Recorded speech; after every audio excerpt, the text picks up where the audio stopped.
Yashodanandan Vraj जनरञ्जना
Krishna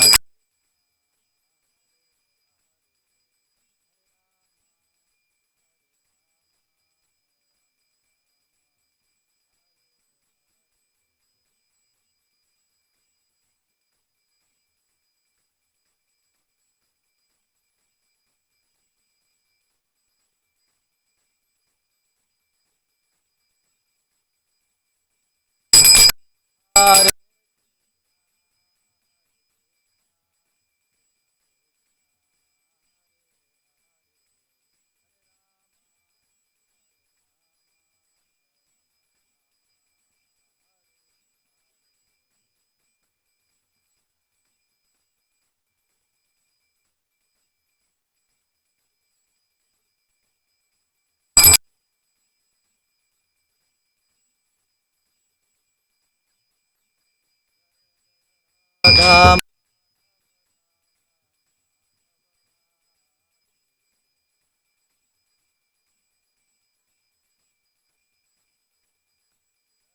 Radha Jagannath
हरिनाम संकीर्तनम की ग्रंथराज श्रीमद् भागवतम की श्रील प्रभुपाद की समवेद भक्त वृंद की निताय गौर प्रेमानंदे हरि हरि बोल।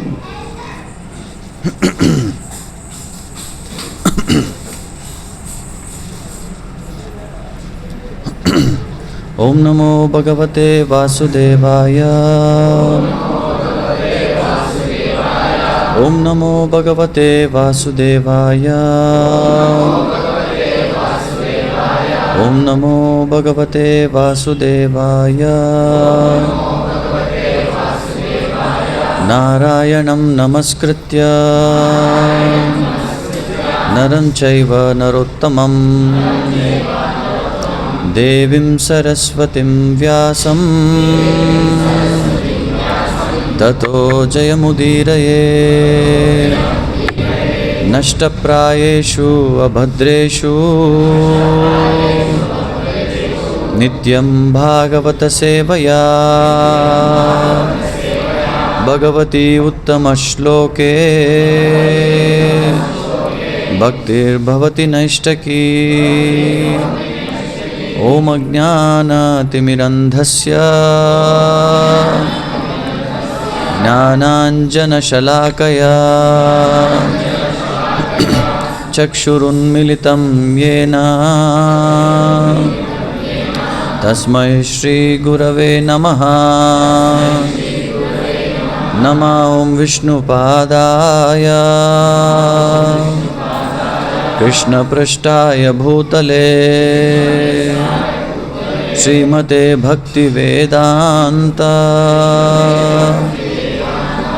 स्वामिनिति नामिने। नमस्ते सरस्वते देवे गौरवाणी प्रचारिणे निर्विशेष शून्यवादी पाश्चात्य देशतारिणे। हे कृष्णा करुणा सिंधो दीनबंधो जगत्पते गोपेश गोपिका कांत राधाकांत नमोस्तुते। तप्त कांचन गौरांगी राधे वृंदावनेश्वरी वृषभानुसुते देवी प्रणमामि हरिप्रिये। जय श्री कृष्ण चैतन्य प्रभो नित्यानंद श्री अद्वैत गदाधर शिवासादि गौर भक्त वृंदा। हरे कृष्णा कृष्णा कृष्णा हरे हरे हरे राम राम राम हरे हरे।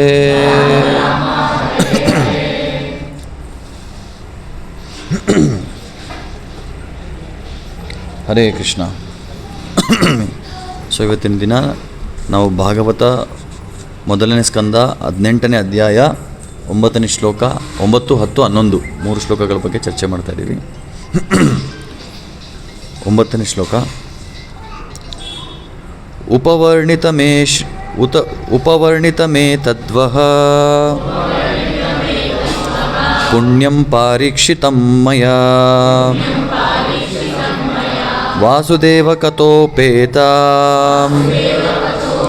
ಮಾಖ್ಯಾನಂ ಯದಪೃಚ್ಛತ. ಉಪವರ್ಣಿತ ಮೇ ತದ್ವಃ ಪುಣ್ಯಂ ಪಾರೀಕ್ಷಿತಂ ಮಯಾ ವಾಸುದೇವ ಕತೋಪೇತಾ ಆಖ್ಯಾನಂ ಯದಪೃಚ್ಛತ. ಉಪವರ್ಣಿತ ಮೇ ತದ್ವಃ ಪುಣ್ಯಂ ಪಾರೀಕ್ಷಿತಂ ಮಯಾ ವಾಸುದೇವ ಕತೋಪೇತಾ ಆಖ್ಯಾನಂ ಯದಪೃಚ್ಛತ.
ಹೇಳು.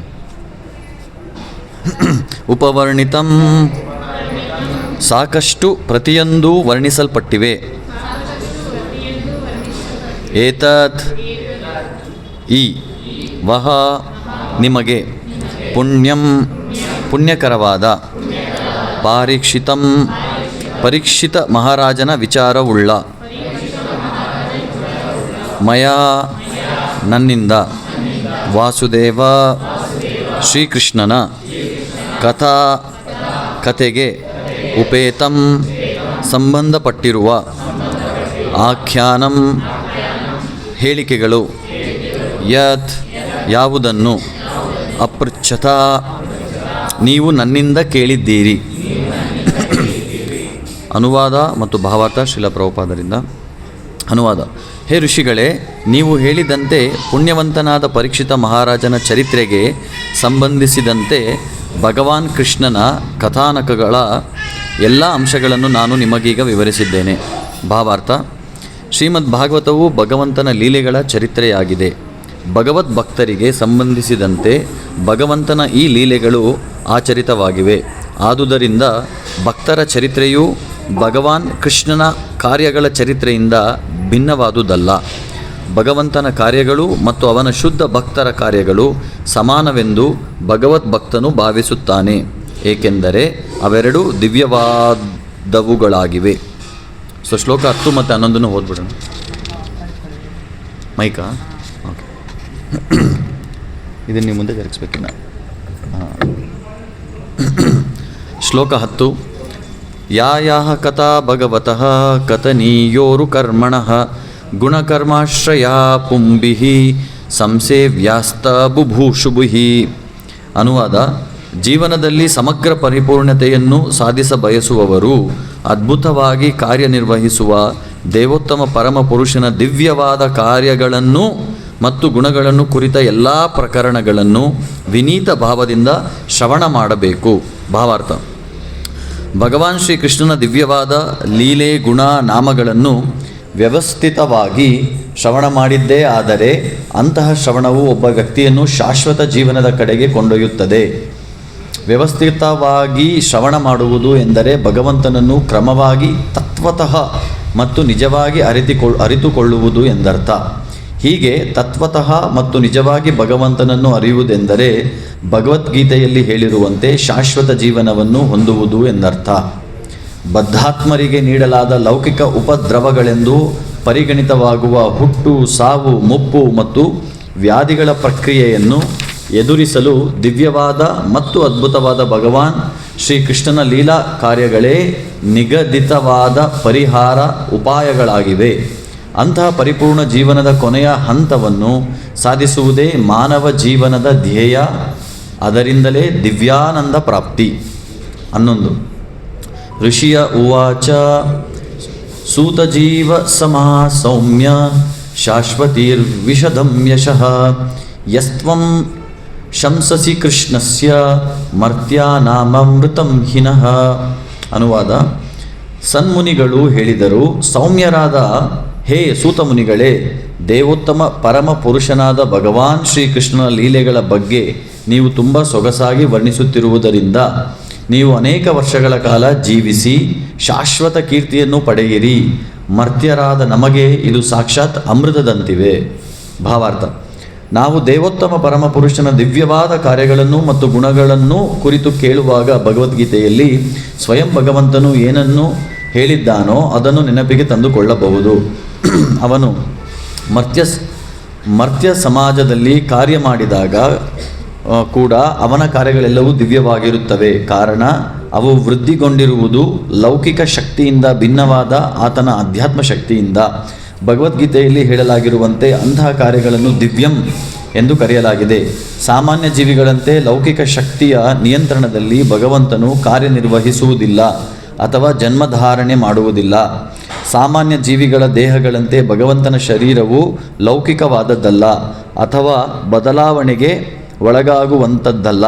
ಭಗವಂತನಿಂದಾಗಲಿ ಅಥವಾ ಅಧಿಕೃತ ಮೂಲಗಳಿಂದಾಗಲಿ ಯಾರು ಈ ಅಂಶವನ್ನು ಅರ್ಥ ಮಾಡಿಕೊಳ್ಳುತ್ತಾರೋ ಅಂತಹವರು ಪ್ರಸ್ತುತ ಭೌತಿಕ ಶರೀರವನ್ನು ತ್ಯಜಿಸಿದ ನಂತರ ಮರು ಹುಟ್ಟನ್ನು ಪಡೆಯುವುದಿಲ್ಲ.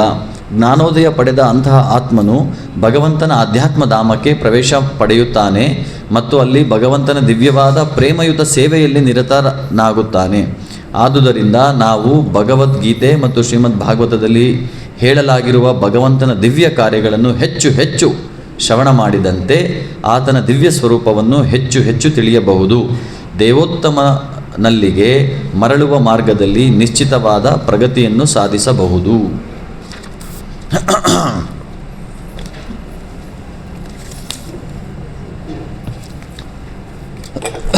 ಹರೇ ಕೃಷ್ಣ. ಸೊ ಇಲ್ಲಿ ಈ ಭಾಗವತ 3 ಶ್ಲೋಕದಲ್ಲೂ ತುಂಬ ಮುಖ್ಯವಾದ ಅಂಶ ಏನಪ್ಪ ಅಂದರೆ ಅದು ಶ್ರವಣ. ಸೊ ನಾವು ಎಷ್ಟು ಹೆಚ್ಚು ಹೆಚ್ಚು ಶ್ರವಣ ಮಾಡ್ತೀವಿ ಭಗವಂತನ ಬಗ್ಗೆ, ಭಗವಂತನ ನಾಮ ರೂಪ ಗುಣಗಳ ಬಗ್ಗೆ, ಅಷ್ಟು ನಮ್ಮ ಮನಸ್ಸು ಶುದ್ಧವಾಗುತ್ತೆ. ಅದು ಪಾಯಿಂಟ್. ಸೊ ಅದಕ್ಕೆ ನಮಗೆ ಗೊತ್ತು, ಒಟ್ಟು 9 ಸ್ಟೇಜಸ್ ಆಫ್ ಭಕ್ತಿ, 9 ಸ್ಟೇಜ್ಗಳಿದೆ. ಅದು ಯಾವ್ದು 9 ತರಹದ ವಿಧಿಗಳಿದೆ ನಾವು ಭಗವಂತನನ್ನು ಪಡೆಯೋದಕ್ಕೆ. ಅದು ಯಾವುದು? ಶ್ರವಣಂ, ಕೀರ್ತನಂ, ವಿಷ್ಣು ಸ್ಮರಣಂ, ಪಾದಸೇವನಂ, ಅರ್ಚನಂ, ವಂದನಂ, ದಾಸ್ಯಂ, ಸಖ್ಯಂ, ಆತ್ಮನಿವೇದನಂ. ಸೊ ಇವಾಗ ನಾವು ನಮ್ಮ ಭಕ್ತಿಯಲ್ಲಿ ಪರ್ಫೆಕ್ಷನ್ ಪಡಿಬೇಕಂದ್ರೆ ಈ 9 ಮಾರ್ಗಗಳು ಯಾವ ಮಾರ್ಗನ ಚೂಸ್ ಮಾಡಬೇಕು? ಶ್ರವಣ. ಸೊ ಕೀರ್ತನ ಮಾಡಿದ್ರೆ ಪರ್ಫೆಕ್ಟ್ ಆಡೋಕ್ಕಾಗಲ್ಲ. ನಾನು ಕೇಳ್ತಾ ಇರೋದು ಫಸ್ಟು ಶ್ರವಣ ಮಾಡಬೇಕು, ಕೀರ್ತನ ಮಾಡಲೇಬಾರ್ದು ಫಸ್ಟು. ಹಂತವಾಗಿ ಅಂದರೆ ಫಸ್ಟು ಶ್ರವಣ ಮಾಡಬೇಕು, ಕೀರ್ತನ ನಡೀತಿದ್ರೆ ಅಟೆಂಡ್ ಮಾಡಬಾರ್ದು.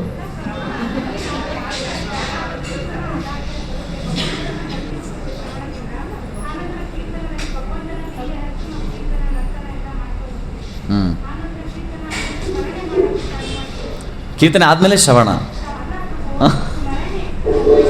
ಕೀರ್ತನೆ ಆದಮೇಲೆ ಸ್ಮರಣೆ.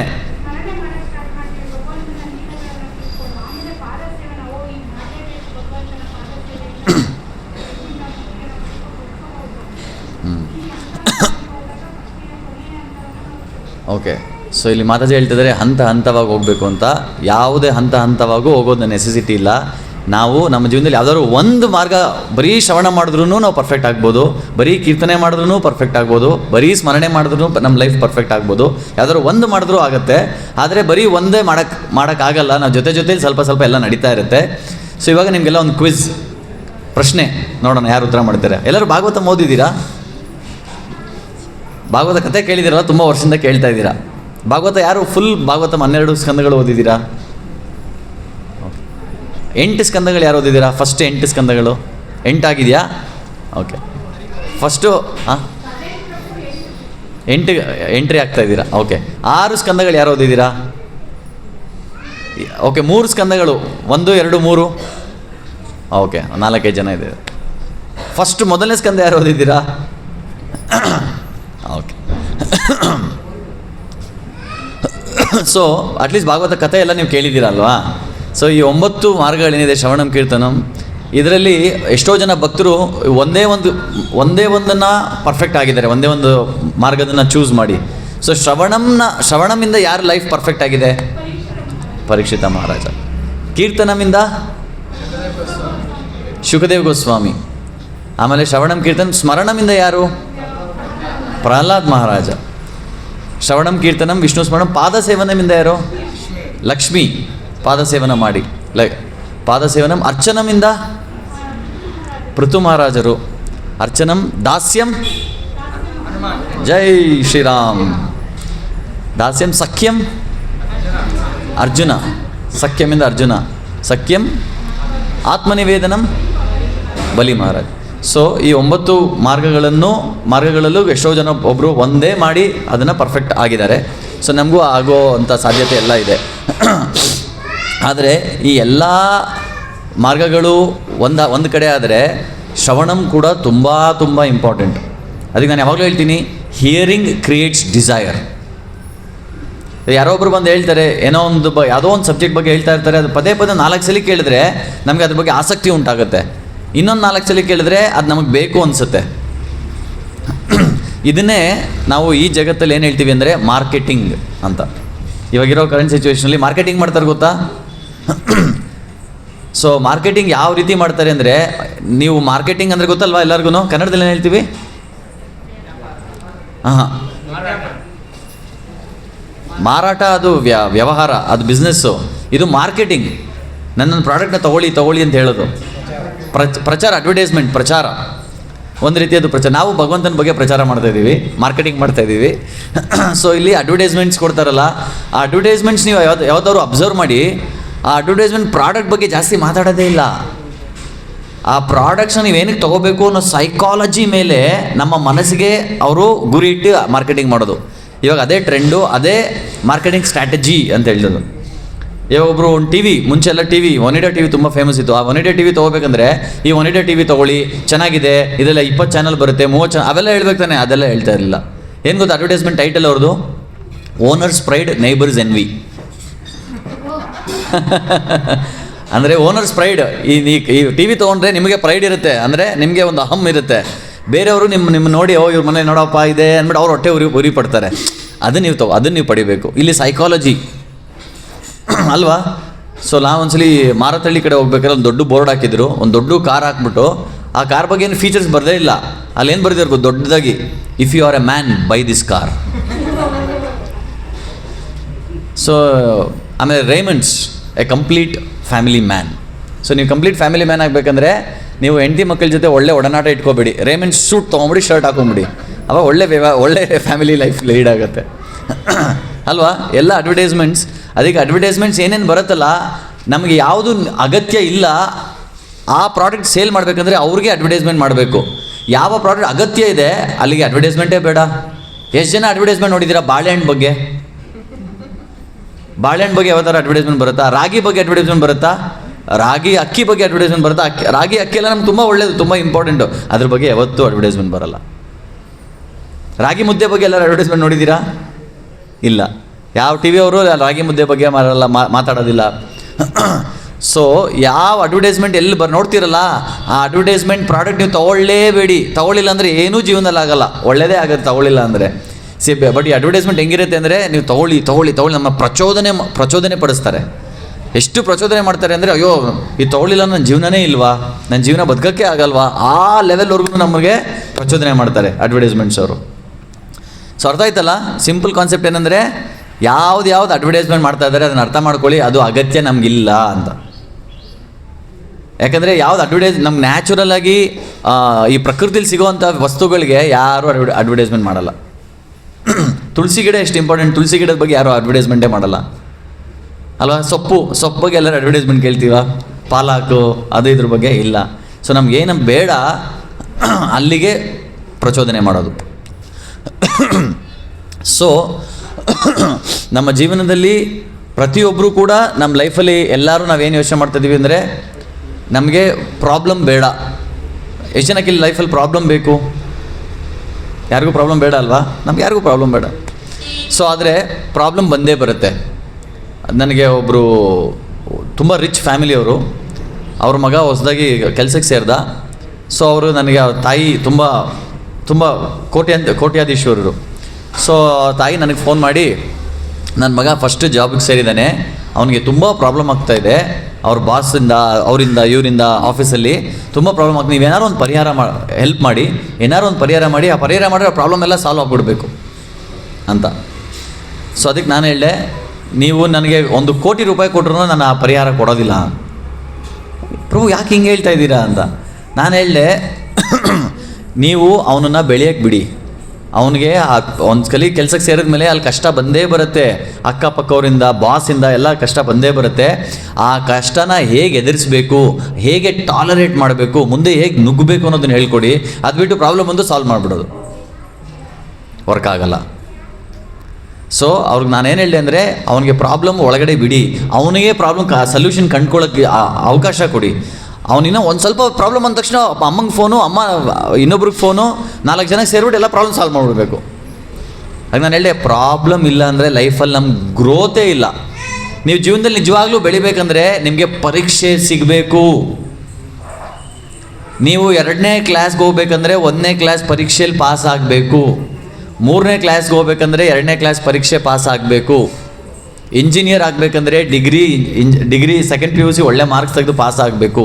ಡಾಕ್ಟರ್ ಆಗಬೇಕಂದ್ರೆ MBBS ಪಾಸ್ ಆಗಬೇಕು, ಪರೀಕ್ಷೆ ಪಡಿಬೇಕು, ಪರೀಕ್ಷೆಯಲ್ಲಿ ಪಾಸ್ ಆಗಬೇಕು. ಸೊ ನಮಗೇನಂದರೆ ಪರೀಕ್ಷೆನೇ ಬೇಡ. ಯಾಕೆ? ಪರೀಕ್ಷೆ ಅಂದರೆ ನೋವು ಅಲ್ವಾ? ಎಲ್ಲ ಮಕ್ಕಳಿಗೆಲ್ಲ ಸ್ಕೂಲ್ ಕಾಲೇಜಾಗೆಲ್ಲ ಅಯ್ಯೋ ಏನಕ್ಕಾದರೂ ಪರೀಕ್ಷೆ ಬರುತ್ತೋ. ಈ ಪರೀಕ್ಷೆ ಯಾರು ಕಂಡುಹಿಡಿದ್ರು? ಸೊ ನಮ್ಮ ಜೀವನದಲ್ಲಿ ಪರೀಕ್ಷೆ ಇಲ್ಲ ಅಂದರೆ ನಮ್ಮ ಬೆಳವಣಿಗೆನೇ ಇಲ್ಲ. ದಯವಿಟ್ಟು ಈ ಪಾಯಿಂಟ್ನ ಅರ್ಥ ಮಾಡ್ಕೊಳ್ಳಿ. ಯಾರಾದರೂ ಲೈಫಲ್ಲಿ ಅವ್ರ ಪ್ರಾಬ್ಲಮ್ ಅಂತ ಬಂದರೆ ದಯವಿಟ್ಟು ಅವ್ರಿಗೆ ಎನ್ಕರೇಜ್ ಮಾಡಿ. ಪ್ರಾಬ್ಲಮ್ ಬಂದೇ ಬರುತ್ತೆ. ಈ ಜಗತ್ತಲ್ಲಿ ಪ್ರಾಬ್ಲಮ್ ಬಂದಿಲ್ಲ ಅಂದರೆ, ಪ್ರಾಬ್ಲಮ್ನ ನೀವು ಫೇಸ್ ಮಾಡಲಿಲ್ಲ ಅಂದರೆ, ಜನರಲಾಗಿ ಪ್ರಾಬ್ಲಮ್ ಬಂದಾಗ ಏನು ಮಾಡ್ತಾರೆ ಜನಗಳು ಗೊತ್ತಾ? ಆ ಪ್ರಾಬ್ಲಮಿಂದ ನಾನು ಹೇಗೆ ಎಸ್ಕೇಪ್ ಆಗಬೇಕು ಅಂತ ಯೋಚನೆ ಮಾಡ್ತಾರೆ. ಇಲ್ಲಿ ಪ್ರಾಬ್ಲಮ್ ಬರ್ತಾ ಇದೆಯಾ, ಇಲ್ಲಿ ದೇವಸ್ಥಾನಕ್ಕೆ ಬರ್ತಾ ಇದ್ದೀನಿ, ಇಲ್ಲೇನೋ ಪ್ರಾಬ್ಲಮ್ ಮಾಡ್ತಿದೆ, ಈ ಪ್ರಭು ನಾನು ಯಾಕೋ ಸರಿಗೆ ಮಾತಾಡಿಸಿ ಏನೋ ನಾನೇನು ಪ್ರಾಬ್ಲಮ್ ಏನು ಸೊಲ್ಯೂಷನ್ ಏನೋ, ಈ ದೇವಸ್ಥಾನಕ್ಕೆ ಬರೋಲ್ಲ, ಅದು ಸೊಲ್ಯೂಷನ್ನಾ? ಈ ದೇವಸ್ಥಾನಕ್ಕೆ ಬಂದಿಲ್ಲ ಯಾರಿಗೆ ಲಾಸು? ಅವ್ರಿಗೆ ಲಾಸ್ ಇಲ್ಲ, ನನಗೆ ಲಾಸು. ಸೊ ನಾನು ಈ ಬಂದು ಆ ಪ್ರಭುಗಳ ಹತ್ರ ಕಾಲಿಗೆ ಬಿದ್ದು, ಪ್ರಭು ನನ್ನಿಂದೇನಾದ್ರು ತಪ್ಪಾದರೆ ಕ್ಷಮೆ ಮಾಡಿ ಅಂತ ಒಂದ್ಸಲಿ ನಮ್ಮ ಅಹಂಕಾರನ ಬೆಂಡಾದರೆ ಅವಾಗೇನಾಗುತ್ತೆ? ಪ್ರಭುಗಳು ಅಯ್ಯೋ ನಾನು ಅವತ್ತೇನೋ ಒಂದು ಮಾತಾಡಿದೆ, ಆ ಮಾತು ನಿಮಗೆ ಹೇಳೇ ಇಲ್ಲ, ನೀವು ದಯವಿಟ್ಟು ಬೇಜಾರು ಮಾಡಿ. ಅವರು ಕಾಲಿಗೆ ಬಿದ್ದು ಅವರು ನಮಸ್ಕಾರ ಮಾಡಿ, ಅಲ್ಲಿ ಕ್ಲೋಸ್ ಆಗುತ್ತೆ. ಇಲ್ಲಿ ಕಮ್ಯುನಿಕೇಷನ್ ಮಾಡಿದಾಗ ಎಷ್ಟೋ ಪ್ರಾಬ್ಲಮ್ಸ್ ಲೈಫಲ್ಲಿ ಎಲ್ಲಿಂದ ಬರುತ್ತೆ ಅಂದರೆ ವೀಕ್ ಕಮ್ಯುನಿಕೇಷನ್. ನಾವು ಯಾವಾಗ ಕಮ್ಯುನಿಕೇಷನ್ ಸರಿಗೆ ಮಾತಾಡಿ ವಿವರಣೆ ಕೊಡಲ್ವಲ್ಲ, ಆವಾಗ ಅಲ್ಲಿ ಪ್ರಾಬ್ಲಮ್ಸ್ ಜಾಸ್ತಿ ಆಗುತ್ತೆ. ಸೊ ಇಡೀ ಈ ಶಾಸ್ತ್ರ ಕೂಡ, ಶಾಸ್ತ್ರದ ಜನ್ಮ ಹೇಗಾಗತ್ತೆ ಅಂದರೆ, ಯಾವುದೋ ಒಬ್ಬ ಭಕ್ತನಿಗೆ ಅವನ ಲೈಫಲ್ಲಿ ತುಂಬ ಡಿಸ್ಟರ್ಬ್ ಆಗಿರುತ್ತೆ. ಸೊ ಮಹಾಭಾರತದಲ್ಲಿ ಅರ್ಜುನ ತುಂಬ ಡಿಸ್ಟರ್ಬ್ ಆಗ್ಬಿಟ್ಟ. ನಾನು ಏನು ಮಾಡಲಿ, ನಾನು ಫೈಟ್ ಎಲ್ಲ ಬಂದಿದ್ದಾನೆ, ಎಲ್ಲ ಸೇರಿದ್ದಾರೆ. ಧರ್ಮಕ್ಷೇತ್ರೇ ಕುರುಕ್ಷೇತ್ರೇ ಸಮವೇತ ಯುಯುತ್ಸವ ಮಾಮಕಾಹ ಪಾಂಡವಶ್ಚೇ ಕಿಮ್ ಅಕುರ್ವತ ಸಂಜಯ. ಎಲ್ಲ ಬಂದು ಸೇರಿದ್ದಾರೆ, ಏನು ಮಾಡ್ತಾ ಇದ್ದಾನೆ? ಆವಾಗ ಅರ್ಜುನ ಅಲ್ಲಿ ದ್ರೋಣ ಎಲ್ಲ ಭೀಷ್ಮ ಎಲ್ಲರೂ ನೋಡಿದಾಗ ಅವನಿಗೆ ತುಂಬ ಭಾವುಕನಾಗ್ಬಿಟ್ಟು ನಾನು ಫೈಟ್ ಮಾಡಲ್ಲ. ಅರ್ಜುನ ಮಹತ್ ಪರಾಕ್ರಮಿ, ಅವನು ಬಿಲ್ಲು ಬಾಣ ಕೆಳಗಡೆ ಇಟ್ಬಿಟ್ಟು ತಲೆ ಮೇಲೆ ಕೈ ಇಟ್ಕೊಂಡು ಕೂತ್ಕೊಂಡ್ಬಿಡ್ತಾನೆ, ನಾನು ಫೈಟ್ ಮಾಡಲ್ಲ ಅಂತ. ಫುಲ್ ಡಿಸ್ಟರ್ಬ್ ಆಗಿಬಿಡ್ತಾನೆ. ಅರ್ಜುನನ ಡಿಸ್ಟರ್ಬೆನ್ಸೇ ಭಗವದ್ಗೀತೆಯ ಜನ್ಮಕ್ಕೆ ಕಾರಣ ಅಲ್ವಾ? ಸೊ ಯಾರಿಗೆ ಯಾವಾಗ ಡಿಸ್ಟರ್ಬ್ ಆಗುತ್ತೆ, ಆ ಡಿಸ್ಟರ್ಬೆನ್ಸಿಂದ ಡೆಫಿನೆಟಾಗಿ ಏನೋ ಒಂದು ಒಳ್ಳೇದು ಬರುತ್ತೆ. ಆ ಒಳ್ಳೇದು ಬರೋವರೆಗೂ ನಿಮಗೆ ಆ ಪೇಷನ್ಸ್ ಇರಬೇಕು, ನಮಗೆ ತಾಳ್ಮೆ ಇರಬೇಕು. ಸೊ ತಾಳ್ಮೆ ಇಲ್ಲ ಅಂದರೆ ನಾವೇನು ಮಾಡ್ತೀವಿ? ನಮ್ಮ ಪ್ರಾಬ್ಲಮ್ ಅಂತೂ ಇಮ್ಮಿಡಿಯೇಟ್ ಸೊಲ್ಯೂಷನ್ ಬೇಕು. ಮನೇಲೂ ಅಷ್ಟೇ, ಎಲ್ಲೋ ಒಂದು ಜಗಳ ಆಗುತ್ತೆ, ಗಂಡ ಹೆಂಡತಿ ಅತ್ತೆ ಸೊಸೆ ಏನೋ ಒಂದು ಜಗಳ ಆಗ್ತಾ ಇರುತ್ತೆ. ನಾವೇನು ಮಾಡ್ತೀವಿ? ಇಮಿಡಿಯೇಟ್ ಸೊಲ್ಯೂಷನ್ನು, ಇಲ್ಲಾಂದರೆ ಸರಿಗಿಲ್ಲ ಅಂತ ಜಡ್ಜ್ಮೆಂಟ್ ಕೊಟ್ಬಿಡ್ತೀವಿ. ಯಾವತ್ತೂ ಜಡ್ಜ್ ಮಾಡಲೇಬಾರ್ದು, ವೆಯ್ಟ್ ಮಾಡಬೇಕು. ತಾಳ್ಮೆಯಿಂದ ಯೋಚನೆ ಮಾಡಿದಾಗ, ತಾಳ್ಮೆಯಿಂದ ಇದ್ದಾಗ ಉತ್ತರ ನಮಗೆ ನಾವೇ ಕಂಡುಕೊಳ್ತೀವಿ. ಟೈಮ್ ಏನಿದೆ, ಸಮಯ, ಕಾಲ ನಮಗೆ ಒಳ್ಳೊಳ್ಳೆ ಪಾಠಗಳನ್ನ ಕಲಿಸ್ಕೊಡುತ್ತೆ. ಆದರೆ ನಾವು ಟೈಮೇ ಕೊಡಲ್ಲ. ನೀವು ಟೈಮ್ ಕೊಡಿ, ಟೈಮ್ ಕೊಟ್ಟರೆ ಆ ಟೈಮ್ ನಮಗೆ ಟೀಚ್ ಮಾಡುತ್ತೆ. ಕರೆಕ್ಟ್ ಅಲ್ವಾ? ಆದರೆ ನಾವು ಟೈಮೇ ಕೊಡಲ್ಲ ಟೀಚ್ ಮಾಡೋಕ್ಕೆ. ಇಮಿಡಿಯೇಟ್ ಜಡ್ಜ್ ಮಾಡಿ ಇಮಿಡಿಯೇಟ್ ಸೊಲ್ಯೂಷನ್. ಏನೋ ಇಲ್ಲಿ ಪ್ರಾಬ್ಲಮ್ ಆಯಿತಾ, ನಾನು ಇಲ್ಲಿ ಬರೋದೇ ಇಲ್ಲ. ಸೊ ಅದು ಪ್ರಾಬ್ಲಮ್ ಅಲ್ಲ. ಸೊ ಭಗವದ್ಗೀತೆಯ ಜನ್ಮಕ್ಕೆ ಯಾರು ಕಾರಣ? ಅರ್ಜುನನ ಡಿಸ್ಟರ್ಬೆನ್ಸ್, ಅರ್ಜುನನ ಮೆಂಟಲ್ ಡಿಸ್ಟರ್ಬೆನ್ಸ್, ಆ ಒಂದು ಡಿಸ್ಟರ್ಬೆನ್ಸೇ ಕಾರಣ. ಅದೇ ರೀತಿ ಇಡೀ ಭಾಗವತ ಜನ್ಮಕ್ಕೆ ಏನಾಯಿತು? ಅದು ವ್ಯಾಸದೇವರ ಮನಸ್ಸಿನ ಡಿಸ್ಟರ್ಬೆನ್ಸ್ ಕಾರಣ. ಡಿಸ್ಟರ್ಬೆನ್ಸ್ ಕನ್ನಡದಲ್ಲಿ ಏನು ಹೇಳ್ತೀವಿ? ಗೊಂದಲ. ಸೊ ಅರ್ಜುನನ ಮನಸ್ಸಿನ ಗೊಂದಲದಿಂದ ಭಗವದ್ಗೀತಾ ಜನ್ಮ ತಾಳ್ತು. ವ್ಯಾಸದೇವರ ಮನಸ್ಸಿನ ಗೊಂದಲ, ನಿಮಗೆಲ್ಲ ಗೊತ್ತಲ್ಲ ಸ್ಟೋರಿ. ಸೊ ವ್ಯಾಸದೇವರಿಗೆ ಏನಾಯಿತು? ಎಲ್ಲ ವೇದಗಳೆಲ್ಲ ಬರೆದ್ರು, ಆದರೆ ಎಲ್ಲೋ ಒಂದು ಕಡೆ ಒಂದು ಸಂತುಷ್ಟಿನೇ ಇಲ್ಲ, ಸ್ಯಾಟಿಸ್ಫ್ಯಾಕ್ಷನೇ ಇಲ್ಲ. ಏನು ಮಾಡೋದು ಅಂದಾಗ ಆವಾಗ ನಾರದ ಮುನಿಗಳು ಬಂದು ಹೇಳ್ತಾರೆ, ಏನು ಹೇಳ್ತಾರೆ? ನೀನು ಎಕ್ಸ್ಕ್ಲೂಸಿವ್ ಆಗಿ ಭಗವಂತನ ಗುಣಗಾನ ಮಾಡಬೇಕು, ಆವಾಗಲೇ ನಿನಗೆ ಸ್ಯಾಟಿಸ್ಫ್ಯಾಕ್ಷನ್ ಸಿಗೋದು ಅಂತ. ಆವಾಗ ಭಾಗವತಂ ಬರೀತಾರೆ. ಸೊ ವ್ಯಾಸದೇವರ ಗೊಂದಲದಿಂದ ಏನು ಸೃಷ್ಟಿಯಾಯಿತು? ಭಾಗವತ ಸೃಷ್ಟಿಯಾಯಿತು. ಅದೇ ರೀತಿ ಪರೀಕ್ಷಿತ್ ಮಹಾರಾಜ, ಇವಾಗ ನಾವು ಓದ್ತಾ ಇರೋದು ಪರೀಕ್ಷಿತ್ ಮಹಾರಾಜರ ಬಗ್ಗೆ. ಸೊ ಪರೀಕ್ಷಿತ್ ಮಹಾರಾಜಗೂ ಗೊಂದಲ ಆಯಿತು. ಅಯ್ಯೋ ನಾನು ಇನ್ನು 7 ದಿನದಲ್ಲಿ ನಾನು ಸಾಯ್ತೀನಿ, ಏನು ಮಾಡೋದು ಗೊತ್ತಾಗ್ತಿಲ್ಲ ಅಂತ. ಆವಾಗ ಅಲ್ಲಿ ಬಂದು ಸರೆಂಡರ್ ಆಗ್ತಾರೆ ಶುಕದೇವ ಗೋಸ್ವಾಮಿಗಳ ಹತ್ರ. ಸೊ ಆವಾಗ ಪರೀಕ್ಷಿತನ ಮನಸ್ಸಿನ ಗೊಂದಲದಿಂದ ಭಾಗವತ ಸೃಷ್ಟಿಯಾಗುತ್ತೆ. ಶುಕದೇವ ಗೋಸ್ವಾಮಿಗಳು ಮಾತಾಡೋಕ್ಕೆ ಸ್ಟಾರ್ಟ್ ಮಾಡ್ತಾರೆ. ಸೊ ಇದೇ ರೀತಿ ನಮ್ಮ ಲೈಫಲ್ಲಿ ಕೂಡ ಪ್ರಾಬ್ಲಮ್ಗಳು ಬಂದೇ ಬರುತ್ತೆ. ಆ ಪ್ರಾಬ್ಲಮ್ಗಳಿಗೆ ನಾವು ಒಳ್ಳೆ ಸೊಲ್ಯೂಷನ್ ಕಂಡ್ಕೋಬೇಕು ಅನ್ನೋ ಒಂದು ಒಳ್ಳೆ ಮನಸ್ಸಿಲ್ಲ ಅಂದರೆ ಈ ಥರ ಒಳ್ಳೆಯದು ಸೃಷ್ಟಿ ಆಗೋದಿಲ್ಲ. ಅರ್ಥ ಆಗ್ತಿದೆಯಲ್ಲ? ಸೊ ಅದಕ್ಕೆ ಎಸ್ಪೆಷಲಿ ನಮಗೆ ಪ್ರಾಬ್ಲಮ್ ಇದ್ದಾಗ ನಾವು ಭಕ್ತರ ಹತ್ರ ಯಾಕೆ ಹೋಗಬೇಕು ಅಂದರೆ, ಸೊ ಭಕ್ತರ ಹತ್ರ ಆ ಒಂದು ಕ್ಲಾರಿಟಿ ಇರಬೇಕು. ಸೊ ಯಾಕಂದರೆ ಭಕ್ತರ ಜೀವನ ನಡವಳಿಕೆ, ಅವ್ರ ಜೀವನ ಯಾವ ಮಾರ್ಗದಲ್ಲಿ ನಡೆಸ್ಕೊಂಡು ಬರ್ತಾ ಇರ್ತಾರೆ, ಒಳ್ಳೆ ಮಾರ್ಗದಲ್ಲಿ ನಡ್ಸ್ಕೊಂಡು ಬರ್ತಿರೋದ್ರಿಂದ ಅವರ ಒಳಗಡೆ ಉದ್ದೇಶ, ಇಂಟೆನ್ಷನ್ ಏನಂತೀವಿ, ಆ ಇಂಟೆನ್ಷನ್ ಕ್ಲಿಯರ್ ಆಗಿರುತ್ತೆ, ಅವ್ರಿಗೆ ಗೋಲ್ ಕ್ಲಿಯರ್ ಆಗಿರುತ್ತೆ. ಆವಾಗ ಅವ್ರಿಗೆ ಸಲ್ಯೂಷನ್ ಏನು ಮಾಡಬೇಕು ಅನ್ನೋದಕ್ಕೂ ಕ್ಲಾರಿಟಿ ಸಿಗುತ್ತೆ. ಸಿಂಪಲ್ ಉದಾಹರಣೆ, ಇವಾಗ ನಾನು ಇಲ್ಲಿಂದ ಮೈಸೂರಿಗೆ ಹೋಗಬೇಕು. ನಾನು ಫಸ್ಟ್ ಟೈಮ್ ಬೆಂಗಳೂರಿಗೆ ಬಂದಿದ್ದೀನಿ, ನಾನು ಯಾವುದೋ ಬೇರೆ ದೇಶದಿಂದ ಬಂದಿದ್ದೀನಿ.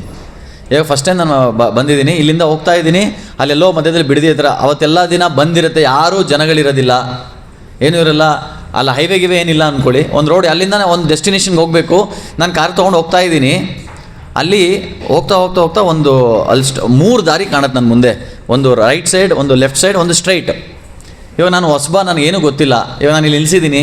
ಇವಾಗ ನನ್ನ ಡೆಸ್ಟಿನೇಷನ್ ರೀಚ್ ಆಗಬೇಕಂದ್ರೆ ಸ್ಟ್ರೈಟ್ ಹೋಗ್ಬೇಕಾ, ರೈಟ್ ಹೋಗ್ಬೇಕಾ, ಲೆಫ್ಟ್ ಹೋಗ್ಬೇಕಾ? ಅಲ್ಲಿ GPS ಇಲ್ಲ, ನನ್ನ ಹತ್ರ ಇಂಟರ್ನೆಟ್ ಇಲ್ಲ, GPS ಇಲ್ಲ, ಯಾರೂ ಜನಗಳಿಲ್ಲ ಹೆಲ್ಪ್ ಮಾಡೋಕ್ಕೆ. ಇದು ಕಂಡೀಷನ್. ಇವಾಗ ನೀವು ಹೇಳಿ, ನನ್ನ ಮುಂದೆ ಗೊತ್ತಾಯ್ತಲ್ಲ ಪ್ರಶ್ನೆ, ನಾನು ಇಲ್ಲಿ ನಿಂತಿದ್ದೀನಿ, ಡೆಸ್ಟಿನೇಷನ್ಗೆ ಹೋಗಬೇಕು, ಸ್ಟ್ರೈಟಾ, ರೈಟಾ, ಲೆಫ್ಟಾ, ಯಾವ ದಾರಿ ತೊಗೋಬೇಕು? ಸ್ಟ್ರೈಟಾ? ಏನು ಲಾಜಿಕ್, ಏನು ಸ್ಟ್ರೈಟ್ ಹೋಗೋಕ್ಕೆ? ಯಾಕೆ ಸ್ಟ್ರೈಟು ಗೊತ್ತಿಲ್ಲ. ಸೊ ನೀವು ಉತ್ತರ ಕೊಟ್ಟರೆ ಅದಕ್ಕೆ ಲಾಜಿಕ್ ಕೊಡಬೇಕು. ಸುಮ್ಮನೆ ಎಷ್ಟೋ ನಮ್ಮ ಲೈಫಲ್ಲಿ ಇದೇ ಥರ ಆಗುತ್ತೆ. ಎಷ್ಟೋ ಸರಿ ಯಾರೋ ಏನೋ ಕೇಳ್ತಾ ಏನೋ ಹೇಳ್ಬಿಡೋದಲ್ಲ, ನಾವೇನು ಹೇಳ್ತೀವಿ ಅದಕ್ಕೆ ಪ್ರಾಪರ್ ಲಾಜಿಕ್ ಇರಬೇಕು. ಆವಾಗ ನಮ್ಮ ಮಾತಿಗೆ ವ್ಯಾಲ್ಯೂ ಇರುತ್ತೆ, ನಮಗೆ ವ್ಯಾಲ್ಯೂ ಜಾಸ್ತಿ ಆಗ್ತಾ ಹೋಗುತ್ತೆ. ಎಲ್ಲಿವರೆಗೂ ಅರ್ಥ ಇಲ್ಲದೆ, ಲಾಜಿಕ್ ಇಲ್ಲದೆ ಮಾತಾಡ್ತೀವಲ್ಲ, ಅಲ್ಲಿವರೆಗೂ ನಮಗೆ ಮಾತಿಗೂ ಯಾರು ವ್ಯಾಲ್ಯೂ ಕೊಡಲ್ಲ, ನಮಗೂ ಯಾರು ವ್ಯಾಲ್ಯೂ ಕೊಡಲ್ಲ. ನಿಮ್ಮ ವ್ಯಾಲ್ಯೂ ಇನ್ಕ್ರೀಸ್ ಆಗಬೇಕಂದ್ರೆ ನಿಮ್ಮ ಮಾತು ಲಾಜಿಕಲ್ ಆಗಿರಬೇಕು, ಮಾತಿಗೆ ಅರ್ಥಪೂರ್ಣವಾಗಿರಬೇಕು. ಓಕೆನಾ? ಇವಾಗ ಹೇಳಿ, ಸ್ಟ್ರೈಟ್ ಹೋಗ್ಬೇಕಾ, ರೈಟ್ ಹೋಗ್ಬೇಕಾ, ಲೆಫ್ಟ್ ಹೋಗ್ಬೇಕಾ?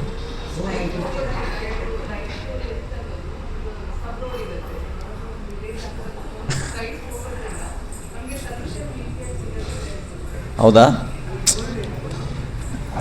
ಇವಾಗ ಮಾತಾಜಿ ಹೇಳಿದ ಪ್ರಕಾರ ಯಾರೇ ನಿಮಗೆ ಕನ್ಫ್ಯೂಷನ್ ಆದರೆ, ರೈಟು ಲೆಫ್ಟು ಸ್ಟ್ರೈಟ್ ಇದ್ದರೆ ಯಾವಾಗಲೂ ಸ್ಟ್ರೈಟೇ ತೊಗೊಳ್ಳಿ. ಲೆಫ್ಟಲ್ಲಿ ಅಡ್ಡದಾರಿಗಳೆಲ್ಲ ಇರುತ್ತೆ, ಸ್ಟ್ರೈಟ್ ಅಡ್ಡದಾರಿ ಇರಲ್ಲ. ನೀವು ಹೇಳಿದ್ದು ಅಡ್ಡದಾರಿ ಅಂತ.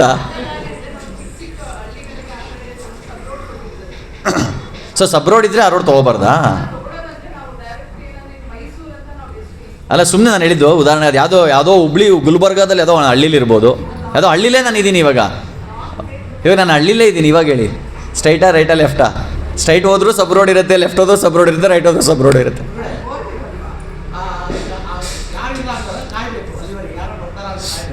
ರಾತ್ರಿ 12 ಗಂಟೆ ಆದರೂ ಪರವಾಗಿಲ್ಲ. ತಪ್ಪು. ಹಾಂ, ಏನು?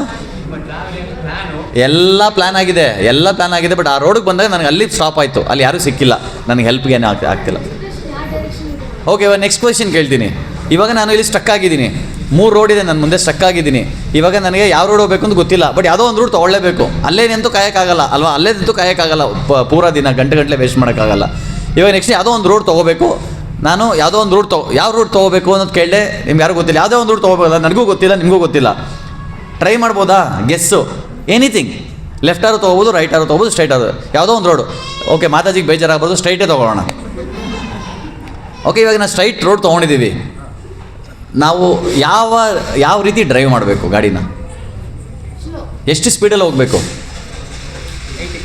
80. Okay, logic. ರಾಂಗ್ ರೂಟಲ್ಲಿದೆಯಾ? ನೀನು ರಾಂಗ್ ರೂಟ್ ಆಗಿದ್ರೆ ಡೆಸ್ಟಿನೇಷನ್ನು. ಸೊ ನಿನಗೆ 33% ಮಾತ್ರ ಚಾನ್ಸಸ್ ಇರೋದು ಆ ರೋಡ್ ರೈಟ್ ಆಗಿರುತ್ತೆ ಅಂತ. 80% 80 ಸ್ಪೀಡಲ್ಲಿ ಹೋದ್ರೆ ಫಾಸ್ಟಾಗಿ ಹೋಗಿ ಮತ್ತೆ ವಾಪಸ್ ದೂರ ಟ್ರಾವೆಲ್ ಮಾಡಬೇಕು. ಟೈಮು, ಎನರ್ಜಿ, ಪೆಟ್ರೋಲ್ ಎಲ್ಲ ವೇಸ್ಟ್. ಇಲ್ಲ, ಆ ರೋಡ್ ಫುಲ್ ಹಂಗೇ ಹೋಗ್ಬಿಡುತ್ತೆ, ಈ ರೂಟ್ ಹಿಂಗೇ ಹೋಗ್ಬಿಡುತ್ತೆ, ಆಪೋಸಿಟ್ ಆಗುತ್ತೆ. ದೊಡ್ಡ ತಪ್ಪಿದ್ದು. ಸೊ ಇವಾಗ ನಾವು ಸ್ಟ್ರೈಟ್ ಹೋಗ್ತಾ ಇದ್ದೀವಿ. ನನ್ನ ಪ್ರಶ್ನೆ, ಯಾವ ಸ್ಪೀಡಲ್ಲಿ ಹೋಗಬೇಕು? ಹಾಂ, ನಿಧಾನಕ್ಕೆ ಹೋಗಬೇಕು. ಯಾಕೆ? ಲಾಜಿಕ್ ಏನು? ಸೊ ಇಲ್ಲಿ ಯಾವ್ದಾದ್ರು ರೂಟ್ ತೊಗೊಳ್ಳಿ, ಯಾವುದೇ ರೂಟ್ ತೊಗೊಂಡ್ರು ಮುಂದೆ ಹೋಗಿ, ಅಟ್ಲೀಸ್ಟ್ ನಿಂತ್ಕೋಬೇಡಿ, ನಿಧಾನಕ್ಕೆ ಹೋಗಿ. ಯಾಕಂದರೆ ರೂಟ್ ಗ್ಯಾರಂಟಿ ಇಲ್ವಲ್ಲ.